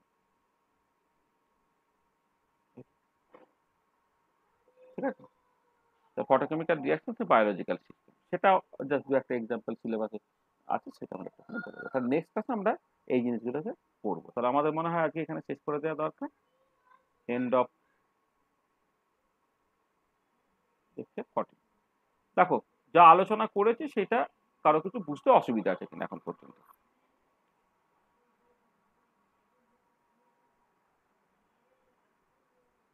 স্যার ওই লাস্টের স্টেটমেন্টটা স্যার একটু বলবেন স্যার একবার? কোন ওই স্টেটমেন্টটা? যে স্যার ইকুইলিব্রিয়াম স্টেট নয় কিন্তু স্টেডি হ্যাঁ স্টেট মানে স্যার এই ব্যাপার। মানে তোমার থার্মোডাইনামিক্সে ইকুইলিব্রিয়াম স্টেট এবং স্টেডি স্টেটের তফাৎ বোঝো? হ্যাঁ স্যার ওই ফরওয়ার্ড ফরওয়ার্ড যে রিয়াকশন এবং ফরওয়ার্ড না, ব্যাকওয়ার্ড তুমি কি রিয়াকশন যে আমার কাছে থার্মোডাইনামিক্স পড়েছো কি? নাকি তুমি মানে কে বলছো? মানে তুমি কি আমার কাছে থার্মোডাইনামিক্স পড়েছো না পড়োনি? না স্যার আমি নতুন স্যার। ও নতুন। আমার বই পড়েছো না পড়োনি? না স্যার। তাহলে তো অনেক কিছুই জানবে না, তাই না? যাকে যেটা কথা হচ্ছে যে তোমার থার্মোডাইনামিক্সে না স্টেডি স্টেট এবং ইকুইলিব্রিয়াম স্টেটের মধ্যে না একটা তফাৎ আছে। সেটা হচ্ছে যে যখন ধরো থার্মাল ইকুইলিব্রিয়াম যখন আমি বলি কি হয়, যখন থার্মাল ইকুইলিব্রিয়াম অ্যাটেন্ড করে গেলে তখন টেম্পারেচার কনস্ট্যান্ট থাকে। যখন মেকানিক্যাল ইকুইলিব্রিয়াম অ্যাটেন্ড করে গেলে তখন প্রেসার কনস্ট্যান্ট থাকে। যখন কেমিক্যাল ইকুইলিব্রিয়াম অ্যাটেন্ড করে গেলে তখন কেমিক্যাল পোটেনশিয়াল কনস্ট্যান্ট থাকে। তার মানে এই যে টেম্পারেচার, প্রেসার, কেমিক্যাল পোটেনশিয়াল এইগুলো সব হচ্ছে তোমার ইন্টেনসিভ প্রপার্টি।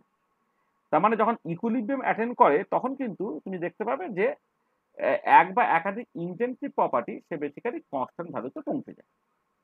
ঠিক আছে, আচ্ছা এবারে এই কনস্ট্যান্ট ভ্যালুতে পৌঁছানোটা অনেক কারণেই হতে পারে। একটা হচ্ছে ধরো থার্মাল ইকুইলিব্রিয়াম যখন বলছি, তুমি একটা আইসোলেটেড কন্টেনার তুমি নিয়েছো, যেখানে হিট ঢুকছেও না হিট বেরোচ্ছে না, সেখানে তোমার টেম্পারেচার কনস্ট্যান্ট হয়ে গেল, এটা একটা ব্যাপার। আচ্ছা আবার এরকম হতে পারে তুমি যখন একটা ইলেকট্রিক হিটার ইউজ করছো তখন তুমি দেখবে ইলেকট্রিক সুইচ অন করার সঙ্গে সঙ্গে প্রথমে তার টেম্পারেচারটা বাড়ে, কিন্তু টেম্পারেচার বাড়তেই থাকে বাড়তেই থাকে বাড়তেই থাকে। এটা কিন্তু হতে পারতো হয়তো একটা সময় হচ্ছে তোমার হিটারের ফিলামেন্ট মানে পুড়ে যেত, মানে গলে যেত, তা তো হচ্ছে না। একটা সময়ের পরে এটা দাঁড়াবে যে যে রেটে হিটটা ঢুকছে সেই রেটে হিটটা তোমার বেরিয়ে যায়, সেগুলো তখন টেম্পারেচারটা কনস্ট্যান্ট থেকে যায়। তাহলে টেম্পারেচার কনস্ট্যান্ট দুটো কারণে হলো, এক হচ্ছে যে একটা আইসোলেটেড সিস্টেম যেখানে কোনো হিট ঢুকছে না বা বেরোচ্ছে না, তার মতো করে টেম্পারেচার কনস্ট্যান্ট হয়ে গেল। আর একটা হচ্ছে যে তোমার বাইরে থেকে তুমি ওই ইলেকট্রিক সুইচটাকে অন রেখেছিলে বলে তোমার একটা হিট আসছে এবং সেই হিটটা অ্যাট দ্য সেম টাইম হচ্ছে বেরিয়ে যাচ্ছে, সেগুলো তো টেম্পারেচারটা কনস্ট্যান্ট রয়ে যাচ্ছে। তাহলে প্রথম ক্ষেত্রে তুমি টেম্পারেচার এটাকে কনস্ট্যান্ট রাখলে without the help of any external agency, আর পরেরটায় তুমি টেম্পারেচারটাকে কনস্ট্যান্ট রাখলে with the help of an external agency. তাহলে যখন এক বা একাধিক intensive property attains a constant value without the help of any external agency, তখন সেটাকে বলা হবে ইকুইলিব্রিয়াম স্টেট। আর যখন এক বা একাধিক intensive property attains a constant value with the help of any external agency, সেটাকে বলা হবে তোমার স্টেডি স্টেট বা স্টেশনারি স্টেট। আমাদের এই পার্টিকুলার কেসে লাইটটাকে তুমি বাইরে থেকে কিন্তু দিচ্ছ, তাহলে বাইরে থেকে লাইটটাকে দিচ্ছ বলেই কিন্তু ইকুইলিব্রিয়ামটা মেনটেন হয়েছে। সেই জন্য এটা অ্যাকচুয়ালি তোমার স্টেশনারি স্টেট, ইকুইলিব্রিয়াম স্টেট নয়। যদি তোমার ইকুইলিব্রিয়াম স্টেট হতো তাহলে বাইরের লাইটের কোনো হেল্প থাকতো না, বাইরের লাইট সোর্স বন্ধ করে দেওয়ার পরেও কিন্তু ইকুইলিব্রিয়ামটা মেনটেন থাকতো। কিন্তু অ্যাকচুয়ালি যেটা হয় এখানে সেটা হয় না, যে তোমার ওই যতক্ষণ পর্যন্ত লাইট দেবে ততক্ষণ পর্যন্ত ইকুইলিব্রিয়ামটা মেনটেন থাকবে এবং ডাইমারের কনসেন্ট্রেশনটা independent of the concentration of the monomer হবে। কিন্তু যখনই তোমার লাইট সোর্সটাকে অফ করে দেবে তখন ইকুইলিব্রিয়ামটা নর্মাল যে থার্মাল ইকুইলিব্রিয়াম অ্যাটেন্ড করে যাবে, যেখানে রেট অফ ডাইমার সেটা বেসিক্যালি অ্যান্টাসিনের কনসেন্ট্রেশনের স্কোয়ারের সঙ্গে প্রপোর্শনাল। বোঝা গেল? হ্যাঁ সেটা বুঝতে পেরেছি। তোর কোন কলেজ তোর? স্যার আমার রহড়া স্যার।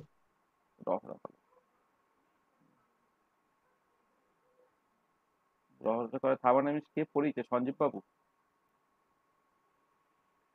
না স্যার আমি এমএসসি তে রহড়ায় স্যার, আর ও, মহাদেবাতে স্যার পড়েছিলাম ও স্যার আচ্ছা বিএসসি। বুঝতে আপনি পেরেছি বুঝতে পেরেছি। হ্যাঁ মহাদেব তোমার সুব্রতদা পড়িয়েছেন নাকি? না স্যার বিজন স্যার। দুজন দুজন পড়িয়েছে। আমার বইগুলো কিনে কিনে পড়ো মদন আমার।